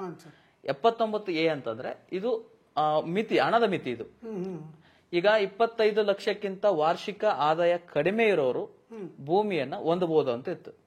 25 ಲಕ್ಷ ಮೀರಿದ್ರೆ ಭೂಮಿ ಹೊಂದೋದಕ್ಕೆ ಅವಕಾಶ ಇದ್ದಿಲ್ಲ. ಕೃಷಿಯೇತರ ಆದಾಯ ವಾರ್ಷಿಕವಾಗಿ 25 ಲಕ್ಷಕ್ಕಿಂತ ಕಡಿಮೆ ಇದ್ರೆ ಮಾತ್ರ ಅವನು ಕೃಷಿ ಭೂಮಿಯನ್ನ ಹೊಂದಬಹುದು ಅಂತ 79A ಹೇಳ್ತು. ಹೌದಾ? 79A ನ ಏನ್ ಮಾಡಿದ್ರು? ತೆಗೆದಾಕ್ಬಿಟ್ರು. ಅಂದ್ರೆ ಈಗ 25 ಲಕ್ಷದ ಮಿತಿ ಇಲ್ಲ. 25 ಲಕ್ಷಕ್ಕಿಂತ ಜಾಸ್ತಿ ಇದ್ರೂ ಕೂಡ ನೀನ್ ಏನ್ ಮಾಡ್ಬೋದು? ಭೂಮಿಯನ್ನ ಹೊಂದಬಹುದು. ಮೊದ್ಲಿದ್ದಿಲ್ಲ, ಈಗ ಅವಕಾಶ ಇದೆ. ಅದೇ ತರ 79B ಏನ್ ಹೇಳ್ತದೆ ಅಂತಂದ್ರೆ, ಒಬ್ಬ ರೈತ ಕುಟುಂಬದವರಿಗೆ ಮಾತ್ರ ನಾವೇನ್ ಮಾಡ್ತಾ ಇದೀವಿ? ಭೂಮಿಯನ್ನ ಖರೀದಿ ಮಾಡೋದಕ್ಕೆ ಅವಕಾಶ ಕೊಡ್ತೀವಿ. ಯಾಕಂದ್ರೆ ಇದು ಕೃಷಿ ಭೂಮಿ, ರೈತನೇ ಪರ್ಚೇಸ್ ಮಾಡ್ಬೇಕಂತ ಕಾಯ್ದೆಯಲ್ಲಿ ಇತ್ತು. 2020ರಲ್ಲಿ ತಿದ್ದುಪಡಿ ಮಾಡ್ಬಿಟ್ಟು 79B ನ ತೆಗೆದಾಕ್ಬಿಡ್ತಾರೆ. ತೆಗೆದಾಕಿ ರೈತನಲ್ಲದವನೂ ಕೂಡ, ಅಂದ್ರೆ ಕೃಷಿಯೇತರ ವ್ಯಕ್ತಿಯು ಕೂಡ ಭೂಮಿಯನ್ನ ಹೊಂದಬಹುದು ಅನ್ನೋ ಒಂದು ನಿಯಮವನ್ನ ಸೇರಿಸ್ತಾರೆ. ಯಾಕಂದ್ರೆ ಏನಾಗುತ್ತೆ ಸರ್, ಆಫ್ಟರ್ ಕೋವಿಡ್ 2019 ಕೋವಿಡ್ ಬಂದ್ಮೇಲೆ ಈ ರಿಯಲ್ ಎಸ್ಟೇಟ್ ಎಲ್ಲ ಹೋಗ್ಬಿಟ್ಟು ಈ ಕಡೆ ಕೃಷಿ ಭೂಮಿ ಕಡೆ ಜನ ವಾಲ್ತಾರೆ. ಕೃಷಿನೇ ಶಾಶ್ವತ ಅಲ್ಲ, ನಾವೆಲ್ಲೆಲ್ಲೋ ಹೋಗಿ ದುಡಿತೀವಿ. ಮನುಷ್ಯನ ಮುಖ್ಯ ಕಸುಬು ಕೃಷಿ. ಈಗ ಎಲ್ಲೆಲ್ಲ ಹೋಗಿ ದುಡಿತೀವಿ. ಈ ತರ ಕೋವಿಡ್ ಬಂತು ಅಂದ್ರೆ ಮತ್ತೆ ವಾಪಸ್ ನಮ್ಮನೆಗೆ ಬರ್ಬೇಕು. ನಮ್ದೇ ಭೂಮಿ ಇತ್ತಂದ್ರೆ ನಾವು ಉಳುಮೆ ಮಾಡ್ತೀವಿ. ಅದಕ್ಕೆ ನನಗೆ ತೊಂದರೆಗಳೇನಂದ್ರೆ, ಇಷ್ಟ ದಿನ ನಾನು ಕೃಷಿ ಮಾಡಿಲ್ಲ, ನಾನು ಕೃಷಿಯೇತರ ಅನ್ಕೋಬಾರ್ದು ಅನ್ನೋ ಕಾರಣಕ್ಕೆ ಸರ್ಕಾರ ನಗರವಾಸಿಗಳಿಗೆ ಅವಕಾಶ ಮಾಡಿಕೊಡ್ಬೇಕು ಅನ್ನೋ ದೃಷ್ಟಿಕೋನದಲ್ಲಿ ಭೂಮಿಗೆ ಏನ್ ಮಾಡಿದ್ರು, ರೈತರಲ್ಲದವ್ರಿಗೂ ಕೂಡ ಅವಕಾಶ ಕೊಡೋಣ ಅಂತ ಹೇಳ್ಬಿಟ್ಟು 79B ನ ಡಿಲೀಟ್ ಮಾಡ್ಬಿಟ್ರು. ಅದಾದ್ಮೇಲೆ 79C ಬರುತ್ತೆ, ಅದನ್ನು ತೆಗೆದಾಕಿದ್ರೆ 79C ಅಂದ್ರೆ ಕೆಲವರು ಭೂಮಿ ಇದ್ದು ಕೂಡ ಇಲ್ಲ ಅಂತ ಸುಳ್ಳು ಹೇಳ್ತಾರೆ, ಇಲ್ಲ ಅಂದ್ರೂ ಇದೆ ಅಂತ ಸುಳ್ಳು ಹೇಳ್ತಾರೆ. ಈ ತರ ಏನಾದ್ರು ಸುಳ್ಳು ಹೇಳಿಕೆಗಳನ್ನ ಹೇಳಿದ್ರೆ ಅವ್ರಿಗೆ ದಂಡ ವಿಧಿಸಬೇಕು ಅಂತ 79C ಇತ್ತು, ಅದನ್ನ ರದ್ದುಗೊಳಿಸಿದ್ರು. ಅಂದ್ರೆ ಇವೆಲ್ಲ ಇತ್ತೀಚಿನ ಬೆಳವಣಿಗೆ 2020ರ ನಂತರ. ಅಂದ್ರೆ ಇದು ಯಾವಾಗಿದ್ರು ಈ ಕಾಯ್ದೆಗಳು ನಿರಂತರವಾಗಿ ಜನರ ಆಸ್ಪಿರೇಷನ್ ತಕ್ಕಂಗೆ ಬದಲಾವಣೆ ಆಗ್ತಾನೆ ಹೋಗುವಂತದ್ದು. ಮತ್ತೆ ಆ ಬದಲಾವಣೆಗಳನ್ನ ನಮ್ಮ ವಿದ್ಯಾರ್ಥಿಗಳು ತಿಳ್ಕೊಳ್ತಾ ಇರ್ಬೇಕು ಸರ್. ಈಗ ನೋಡಿ 2023ರಲ್ಲಿ ನಾವೀಗೇನ್ ನೋಡ್ತಾ ಇದೀವಲ್ಲ, ಈಗ ಇತ್ತೀಚೆಗೆ ನೋಡಿದ್ರೆ ಕೃಷಿ ಮೇಲಿನ ಸಾಲ 3 ಲಕ್ಷಕ್ಕಿಂತ 5 ಲಕ್ಷ ಮಾಡಿದ್ದಾರೆ. ಆ ತರದ್ದು ಕೂಡ ನಾವು ತಿಳ್ಕೊಬೇಕಾಗ್ತದೆ. ಅಪ್ಡೇಟೆಡ್ ಒಳಗೆ, ಪ್ರೆಸೆಂಟ್ ಒಳಗೆ ಕೃಷಿ ಸಾಲ ಎಷ್ಟು ಕೊಡೋದಕ್ಕೆ ಅವಕಾಶ ಇದೆ ಅನ್ನೋದು ಕೂಡ ನಮಗೆ ಈ ಒಂದು ಭೂ ಸುಧಾರಣೆ ಒಳಗಡೆ ತಿಳ್ಕೊಬೇಕಾಗ್ತದೆ. ಅಂದ್ರೆ ಇದು ಒಂದು ಕಾನ್ಸೆಪ್ಟ್, ನಾವ್ ಇದರಿಂದ ದೂರ ಇಲ್ಲ. ನಾವೆಲ್ಲ ಕೃಷಿಕ ಕುಟುಂಬದವರೇ ಆಗಿದ್ದೀವಿ, ನಾವೆಲ್ಲ ಗೊತ್ತಿದೆ. ಹಿಂದೆ ನಮ್ ತಾತನವರು ಅಜ್ಜಂದ್ರೆಲ್ಲ ಇದನ್ನ ಮಾಡಿದ್ದಾರೆ. ಆದ್ರೂ ಕೂಡ ನಾವು ಅದ್ರ ಬಗ್ಗೆ ಆಸಕ್ತಿ ಇಲ್ಲ. ಆದ್ರೆ ಈ ಕ್ವಶನ್ಸ್ ಬರೋದ್ರಿಂದ ನಾವು ಆಸಕ್ತಿಯಿಂದ ಬೆಳೆಸ್ಕೋಬೇಕಾಗ್ತದೆ. ಕ್ವಶನ್ ಬರೋದು ಆಯ್ತು, ಮತ್ತೆ ವೈಯಕ್ತಿಕವಾಗಿನೂ ಇಂತ ಮಾಹಿತಿಗಳು ಗೊತ್ತಿರ್ಬೇಕಂದ್ರೆ ಕೃಷಿ ಮೂಲ ಕಸಬು ಆಗಿರೋದ್ರಿಂದ ಮನುಷ್ಯನಿಗೆ. ಸರ್, ಲಾಸ್ಟ್ ಒಂದು ಕ್ವಶನ್ ಇದೆ. ಈಗ ಬದಲಾಗ್ತಾ ಇರ್ತಕ್ಕಂಥ ಒಂದು ಪಠ್ಯಕ್ರಮಕ್ಕೆ ಯಾವ ರೀತಿಯಾದಂತ ತಯಾರಿಯನ್ನ ತಾವು ಸಜೆಸ್ಟ್ ಮಾಡ್ತೀರಿ ಸರ್? ಖಂಡಿತ ಸರ್. ಯಾವ ಹುಡುಗರು ಏನಂತಂದ್ರೆ ಈಗಿನ ವಿದ್ಯಾರ್ಥಿಗಳು ಸ್ಪರ್ಧಾರ್ಥಿಗಳು ಸ್ವಲ್ಪ ಏನ್ ಸಿಲೆಬಸ್ ಚೇಂಜ್ ಆಗ್ತಾ ಇದೆ ಅದನ್ನ ಸ್ವಲ್ಪ ಫೋಕಸ್ ಮಾಡ್ಕೋಬೇಕು. ಯಾವ್ದ್ರಲ್ಲಿ ಅವ್ನ್ ಜಾಸ್ತಿ ಹೋಗ್ತಾ ಇದ್ದಾನೆ, ಯಾವ್ದನ್ನ ಸ್ಲೋ ಡೌನ್ ಮಾಡ್ತಾ ಇದ್ದಾನೆ ಅಂತೇಳಿ ನಾವು ಅಬ್ಸರ್ವ್ ಮಾಡ್ಬೇಕು. ಈಗ ಫಾರ್ ಎಕ್ಸಾಂಪಲ್ ನಾನು ಹೇಳಿದೆ, ಲ್ಯಾಂಡ್ ರಿಫಾರ್ಮ್ಸ್ ಆಗಿರ್ಬೋದು, RDPR ಒಳಗಡೆ ಇವತ್ತು ಕರ್ನಾಟಕ ಗ್ರಾಮ ಸ್ವರಾಜ್ ಮತ್ತು ಪಂಚಾಯತ್ ರಾಜ್ ಅಧಿನಿಯಮ ಆಗಿರ್ಬೋದು, ಅದೇ ತರ ಎಕನಾಮಿಕ್ ಸರ್ವೆ ಆಗಿರ್ಬೋದು, ಆಮೇಲೆ ಎನ್ವೈರನ್ಮೆಂಟ್ ಸೈನ್ಸ್ ಆಗಿರ್ಬೋದು, ಎಕಾಲಜಿ ಆಗಿರ್ಬೋದು, ಇವು ಯಾವ್ದನ್ನು ಕೂಡ ನಾವು ತಲೆ ಕೆಡಿಸ್ಕೊಳ್ಳಲ್ಲ. ನಾವು ಓದಿದ್ದೇ ಓದೋದು, ಹಿಸ್ಟ್ರಿ, ಜಿಯೋಗ್ರಫಿ, IC, ಆಮೇಲೆ ಇನ್ನೊಂದು ಸೈನ್ಸು, ಇಷ್ಟೇ ಓದ್ತೀವಿ. ಮೆಂಟಲ್ ಎಬಿಲಿಟಿ ಅದನ್ನ ಬಿಟ್ಟು ಕೂಡ ಅವ್ನು ಈ ಕಡೆ ಫೋಕಸ್ ಮಾಡ್ತಾ ಇದ್ದಾನೆ. ಇವೆಲ್ಲ ನಾ ಹೇಳಿದಿರ್ತಕ್ಕಂಥ ಸಬ್ಜೆಕ್ಟ್ ಗಳೇ ಒಂದು 10 ರಿಂದ 15 ಮಾರ್ಕ್ಸ್ಗಳ ಕ್ವಶನ್ಗಳು ಬರ್ತಾ ಇದಾವೆ. ನಮಗೇನು ಅಪಾಯಿಂಟ್ ಆಗೋದಕ್ಕೆ ನೀಡ್ ಇದೆ, ಅದು ಇಲ್ಲಿ ಸಿಗ್ತಾ ಇದೆ. ನಾವು ಅದನ್ನ ಸಂಶೋಧನೆ ಮಾಡ್ಕೋಬೇಕು, ಅದನ್ನ ಅರಗಿಸ್ಕೋಬೇಕು. ಅದರಲ್ಲಿ ನಾವು ಆಕ್ಟಿವ್ ಆದ್ರೆ ಸ್ಕೋರ್ ಮಾಡಕ್ ಅನುಕೂಲ ಆಗುತ್ತೆ. ನಾಳೆ ಒಂದಿನ ಡಿಫಿಕಲ್ಟಿ ಅನ್ಸೋದಿಲ್ಲ. ಮುಂದೆ ಯಾವ್ದೋ ಕ್ವಶನ್ ಪೇಪರ್ ಚೇಂಜ್ ಆದ ತಕ್ಷಣ ಇದು ನಮ್ದಲ್ಲ ಅನ್ಕೋಬಾರ್ದಲ್ಲ, ಆ ಫೀಲ್ ಬರಬಾರ್ದು ಅನ್ನೋಕೆ ಹೇಳ್ತಾರೆ. ಖಂಡಿತ ಅದನ್ನ ರೆಗ್ಯುಲರ್ ಆಗಿ ಅಪ್ಡೇಟ್ ಆಗ್ತಾ ಇರಬೇಕು, ಮತ್ತೆ ಕ್ವಶನ್ ಪೇಪರ್ ಗಳನ್ನ ಅನಾಲಿಸಿಸ್ ಮಾಡ್ತಾ ಇರಬೇಕು. ಆಮೇಲೆ ಸರ್ ನನಗೆ ಅನ್ಸಿದಂಗೆ ಈಗ ಎನ್ವೈರನ್ಮೆಂಟಲ್ ಕ್ವಶನ್ಸ್ ಇರ್ಬೋದು, ಭೂ ಸುಧಾರಣೆ ಮೇಲೆ ಕ್ವಶನ್ಸ್ ಇರ್ಬೋದು, ಆರ್ಟ್ ಅಂಡ್ ಕಲ್ಚರ್ ಮೇಲೆ ಕ್ವಶನ್ಸ್ ಇರ್ಬೋದು, ಇವೆಲ್ಲ ಸಡನ್ ಆಗಿ ಒಮ್ಮೆ ಏನ್ ಬರೋದಿಲ್ಲ. ಒಂದೊಂದೇ ಎಕ್ಸಾಮ್ ಒಳಗಡೆ ಒಂದ್ 2 3 ಸ್ಲೋ ಆಗಿ ಹೆಚ್ಚಾಗ್ತಾ ಇರ್ತವೆ. ಅಂದ್ರೆ ಬಹುಶಃ ನನಗನ್ಸಿದಂಗೆ ಕ್ವಶನ್ ಪೇಪರ್ ಸೆಟ್ ಮಾಡೋರು ಕೂಡ ಸಡನ್ ಆಗಿ ವಿದ್ಯಾರ್ಥಿಗಳಿಗೆ ತೊಂದರೆ ಆಗ್ಬಾರ್ದು ಅಂತ ಟ್ರೆಂಡ್ ಸ್ಲೋ ಆಗಿ ಬಳಸ್ತಾ ಇರ್ತಾರೆ ಅಂತ ಒಂದು ಭಾವನೆ ಇದೆ. ಬಟ್ ಅದಕ್ಕೆ ತಕ್ಕಂಗೆ ವಿದ್ಯಾರ್ಥಿಗಳು ತಯಾರಾಗೋದು ಬಹಳ ಅವಶ್ಯಕ. ಆ ನಿಟ್ಟಿನಲ್ಲಿ ಸರ್ ಈ ಭೂ ಸುಧಾರಣೆಗೆ ಸಂಬಂಧಪಟ್ಟಂಗಾಗ್ಲಿ ಅಥವಾ ನಾನೇನ್ ಪರ್ಟಿಕ್ಯುಲರ್ ಸಬ್ಜೆಕ್ಟ್ ಗಳನ್ನ ಅದಕ್ಕೆ ಸಂಬಂಧಪಟ್ಟಂತ ಒಂದಿಷ್ಟು ವಿಡಿಯೋಸ್ಗಳನ್ನ ಮಾಡೋಣ ಸರ್. ಯಾಕಂದ್ರೆ ನಾನು ಆಗ್ಲೇ ಸರ್ ಜೊತೆನೂ ಮಾತಾಡಿದೆ. ಆಕ್ಚುಲಿ ಭೂ ಸುಧಾರಣೆಗೆ ಯಾವ ಪುಸ್ತಕ ಓದಬೇಕು ಸರ್ ಅಂತ ಹೇಳಿ. ಬಹುಶಃ ನಮ್ಮ ಎಲ್ಲಾ ವಿದ್ಯಾರ್ಥಿಗಳಿಗೂ ಆ ಕ್ವಶನ್ ಬಂದಿರ್ತದೆ. ಸೊ ಆ ಕ್ವಶನ್ ನಾನು ಅವರಿಗೆ ಆಲ್ರೆಡಿ ಕೇಳಿದ್ದೆ ನಾವು ಆಫ್ ಕ್ಯಾಮ್ರಾ ಇದ್ದಾಗ. ಬಟ್ ಸರ್ ಹೇಳಿದ್ರು ಅದಕ್ಕೆ ಯಾವುದೋ ಬುಕ್ಕನ್ನೇ ಇಲ್ಲ ಅಂತ ಹೇಳಿ. ಸೊ ಅದಕ್ಕೆ ಸರ್ ಕಡೆಯಿಂದಾನೇ ಕೆಲವೊಂದಷ್ಟು ವಿಡಿಯೋಗಳನ್ನ ಮಾಡಿಸುವಂತ ಒಂದು ಪ್ರಯತ್ನವನ್ನು ನಾವು ಡೆಫಿನೆಟ್ಲಿ ಮಾಡ್ತೀವಿ. ಯಾಕಂದ್ರೆ ಈ ಭೂ ಸುಧಾರಣೆ ಅನ್ನೋದು ಒಂದು ಸಮುದ್ರ ಸರ್ ಇದು. ಯಾಕಂದ್ರೆ ಇಡೀ ದೇಶದ ಕೃಷಿಕರಿಗೆ ಅಪ್ಲೈ ಆಗುವಂತಹ ಒಂದು ಕಾನೂನು ಅಂತಂದ್ರೆ, ರಾಜ್ಯಕ್ಕೆ ಅಪ್ಲೈ ಆಗುವಂತಹ ಕಾನೂನು ಅಂದ್ರೆ ಒಂದು ಸಮುದ್ರ. ಮತ್ತಿದು ಎಂಡ್ ಅನ್ನೋದಿಲ್ಲ, ರೆಗ್ಯುಲರ್ ಆಗಿ ಚೇಂಜಸ್ ಆಗ್ತಾ ಇರ್ತವೆ. ನಮ್ಮ ಸೋಶಿಯೋ ಎಕನಾಮಿಕ್ ಪರ್ಸ್ಪೆಕ್ಟಿವ್ ಚೇಂಜ್ ಆದಂಗೆ, ಸರ್ಕಾರಗಳು ಚೇಂಜ್ ಆದಂಗೆ ತಿದ್ದುಪಡಿ ಆಗ್ತಿರ್ತವೆ. ಸೊ ಹಿಂಗಾಗಿ ಇದು ಎಲ್ಲ ಎಕ್ಸಾಮ್ಗೂ ಹೆಲ್ಪ್ಫುಲ್ ಅನೇ. ಸೊ ಅದಕ್ಕೆ ಕೆಲವೊಂದು ವಿಡಿಯೋಗಳನ್ನ ಕೂಡ ದಯವಿಟ್ಟು ಸರ್ ಅದನ್ನ ಮಾಡಿ ಕೊಡ್ಬೇಕು. ಖಂಡಿತ ಸರ್, ಅದು ಮತ್ತೆ ಎಲ್ಲಾನು ಕೂಡೇ ಮಾಡ್ಬೇಕು ಸರ್. ನಾನು ಕೇಳಿದ್ರೆ ಎಲ್ಲ ಈಗ ಆಲ್ರೆಡಿ ಹೇಳ್ದಂಗೆ RDPR ಆಗಿರ್ಬೋದು, ಎನ್ವೈರನ್ಮೆಂಟ್ ಎಕಾಲಜಿ ಆಗಿರ್ಬೋದು, ಎಲ್ಲ ಒಂದು ಒಳ್ಳೆ ಹುಡುಗರಿಗೆ ಸಿಕ್ಕರೆ ಖಂಡಿತ ಅದು ಯೂಸ್ಫುಲ್ ಆಗುತ್ತೆ ಅನ್ನೋದು ನನ್ನ ಅಭಿಪ್ರಾಯ. ಯಾಕಂದ್ರೆ ನಾವು ಒಬ್ಬ ಸ್ಪರ್ಧಾರ್ಥಿ ದೃಷ್ಟಿಕೋನದಲ್ಲಿ ನೋಡಿದಾಗ ಅದೆಲ್ಲ ಬೇಕು ಅನ್ನೋ ಒಂದು ಮನೋಭಾವ. ಇಲ್ಲ, ನನಗೆ ಇವತ್ತು ಬಹಳ ಖುಷಿ ಆಯ್ತು ಸರ್. ಯಾಕಂದ್ರೆ ಈಗ ಎಷ್ಟೋ ಸಬ್ಜೆಕ್ಟ್ ಗಳಿಗೆ ಪುಸ್ತಕಗಳಿರ್ತವೆ, ಬೇರೆ ಬೇರೆ ಆಥರ್ಸ್ ಇರ್ತಾರೆ, ಸಾಕಷ್ಟು ನಾಲೆಜ್ ಸಿಗ್ತಿರ್ತದೆ. ಬಟ್ ಇಂಥ ಕ್ವಶನ್ ಗಳಿಗೆ ಆನ್ಸರ್ ಮಾಡ್ಬೇಕಂದ್ರೆ ಯಾವ ಸೋರ್ಸ್ ತಗೋಬೇಕು, ಇದು ಬಹಳಷ್ಟು ಇದನ್ನ ಇರ್ತದೆ. ಬಟ್ ಇವತ್ತಿನ ವಿಡಿಯೋ ಬಹಳಷ್ಟು ವಿದ್ಯಾರ್ಥಿಗಳಿಗೆ ಒಂದು ಇನ್ಪುಟ್ಸ್ ಅನ್ನ ಕೊಟ್ಟಿದೆ ಸರ್. ಮತ್ತೆ ಈ ಕಾಯ್ದೆಗಳ ಬಗ್ಗೆ, ತಿದ್ದುಪಡಿಗಳ ಬಗ್ಗೆ ಒಂದು ಸಾಕಷ್ಟು ಒಂದು ಇನ್ಪುಟ್ಸ್ ಕೊಟ್ಟಿದೆ. ಮತ್ತೆ ಇನ್ನು ಮುಂದೆ ಬರ್ತಕ್ಕಂತ ಒಂದು ಎಕ್ಸಾಮ್ ಗಳಿಗೆ ಪ್ರಿಪೇರ್ ಆಗಕ್ಕೆ ಒಂದು ಪ್ರೇರಣೆಯನ್ನು ಕೊಡ್ತದೆ. ಓಕೆ, ಸೊ ಅದಕ್ಕಾಗಿ ತಮಗೆ ಧನ್ಯವಾದಗಳು ಸರ್. ಯಾಕಂದ್ರೆ ಬಹಳ ದೊಡ್ಡ ವಿಷಯ ಇದೆ, ಸಾಗರ ಇದು. ಸೊ ಅದನ್ನ ಬಹಳ ಸಣ್ಣ ಒಂದು ಟೈಮ್ ಒಳಗಡೆ ಬಹಳ ಸಂಕ್ಷಿಪ್ತವಾಗಿ ಅದನ್ನ ಮತ್ತೆ ಅಷ್ಟೇ ಅರ್ಥಗರ್ಭಿತವಾಗಿ ತಾವು ಅದನ್ನ ಎಲಾಬ್ರೇಟ್ ಮಾಡಿ ಹೇಳಿದಿರಿ. ಸೊ ಇನ್ನೂ ಸಾಕಷ್ಟು ಒಂದು ವಿಡಿಯೋಗಳು ಸರ್ ಇಂದ ಮುಂದಿನ ದಿನಗಳಲ್ಲಿ ಬರ್ತವೆ. ಸೊ ತಾವು ಕೂಡ ಅದನ್ನ ನಿರೀಕ್ಷೆ ಮಾಡಬಹುದು. ಮತ್ತೆ ಇನ್ನೊಂದು ಸರ್ಗೂ ಕೂಡ ಹೊಸ ವರ್ಷದ ಹಾರ್ದಿಕ ಶುಭಾಶಯಗಳು. Thank you sir. ತಮಗೂ ಕೂಡ ಮತ್ತು ಆಫೀಸರ್ ತಂಡಕ್ಕೂ ಕೂಡ ಹೊಸ ವರ್ಷದ ಹಾರ್ದಿಕ ಶುಭಾಶಯಗಳು. ನಮ್ಮ ಎಲ್ಲಾ ವಿದ್ಯಾರ್ಥಿಗಳಿಗೆ ಈ ಹೊಸ ವರ್ಷದ ಒಂದು ಸಂದರ್ಭದಲ್ಲಿ ಈ ಒಂದು ಡಿಸ್ಕಷನ್ ಮಾಡೋದ್ರ ಮೂಲಕ ಇದನ್ನ ಆರಂಭ ಮಾಡ್ತಾ ಇದೀವಿ. ಸೊ ಈ ಹೊಸ ವರ್ಷದನೇ ಒಂದು ಗಿಫ್ಟ್ ಎಲ್ಲಾ ವಿದ್ಯಾರ್ಥಿಗಳಿಗೆ ಒಂದು ಜ್ಞಾನದ ಮೂಲಕನೇ ಒಂದು ಉಡುಗೊರೆಯನ್ನು ಕೊಡುವಂತ ಒಂದು ಪ್ರಯತ್ನ. ಮುಂದಿನ ದಿನಗಳಲ್ಲಿ ಇನ್ನೂ ಸಾಕಷ್ಟು ಇಂಥ ವಿಡಿಯೋಗಳನ್ನ ಮಾಡ್ತಾ ಹೆಚ್ಚಿನ ಜ್ಞಾನವನ್ನು ಕೊಡುವಂತ ಒಂದು ಪ್ರಾಮಾಣಿಕ ಪ್ರಯತ್ನವನ್ನ ನಾವು ಮಾಡ್ತೀವಿ. ಸೊ ನಮ್ಮ ಸ್ಟುಡಿಯೋಗೆ ಬಂದು ನಮ್ಮ ಒಂದು ಸಂವಾದದಲ್ಲಿ ಪಾಲ್ಗೊಂಡಂತಹ ನಮ್ಮ ವೀರಭದ್ರ ಸರ್ ಅವರಿಗೆ ಧನ್ಯವಾದಗಳು. So thank you sir. ನಮಸ್ತೆ. Thank you.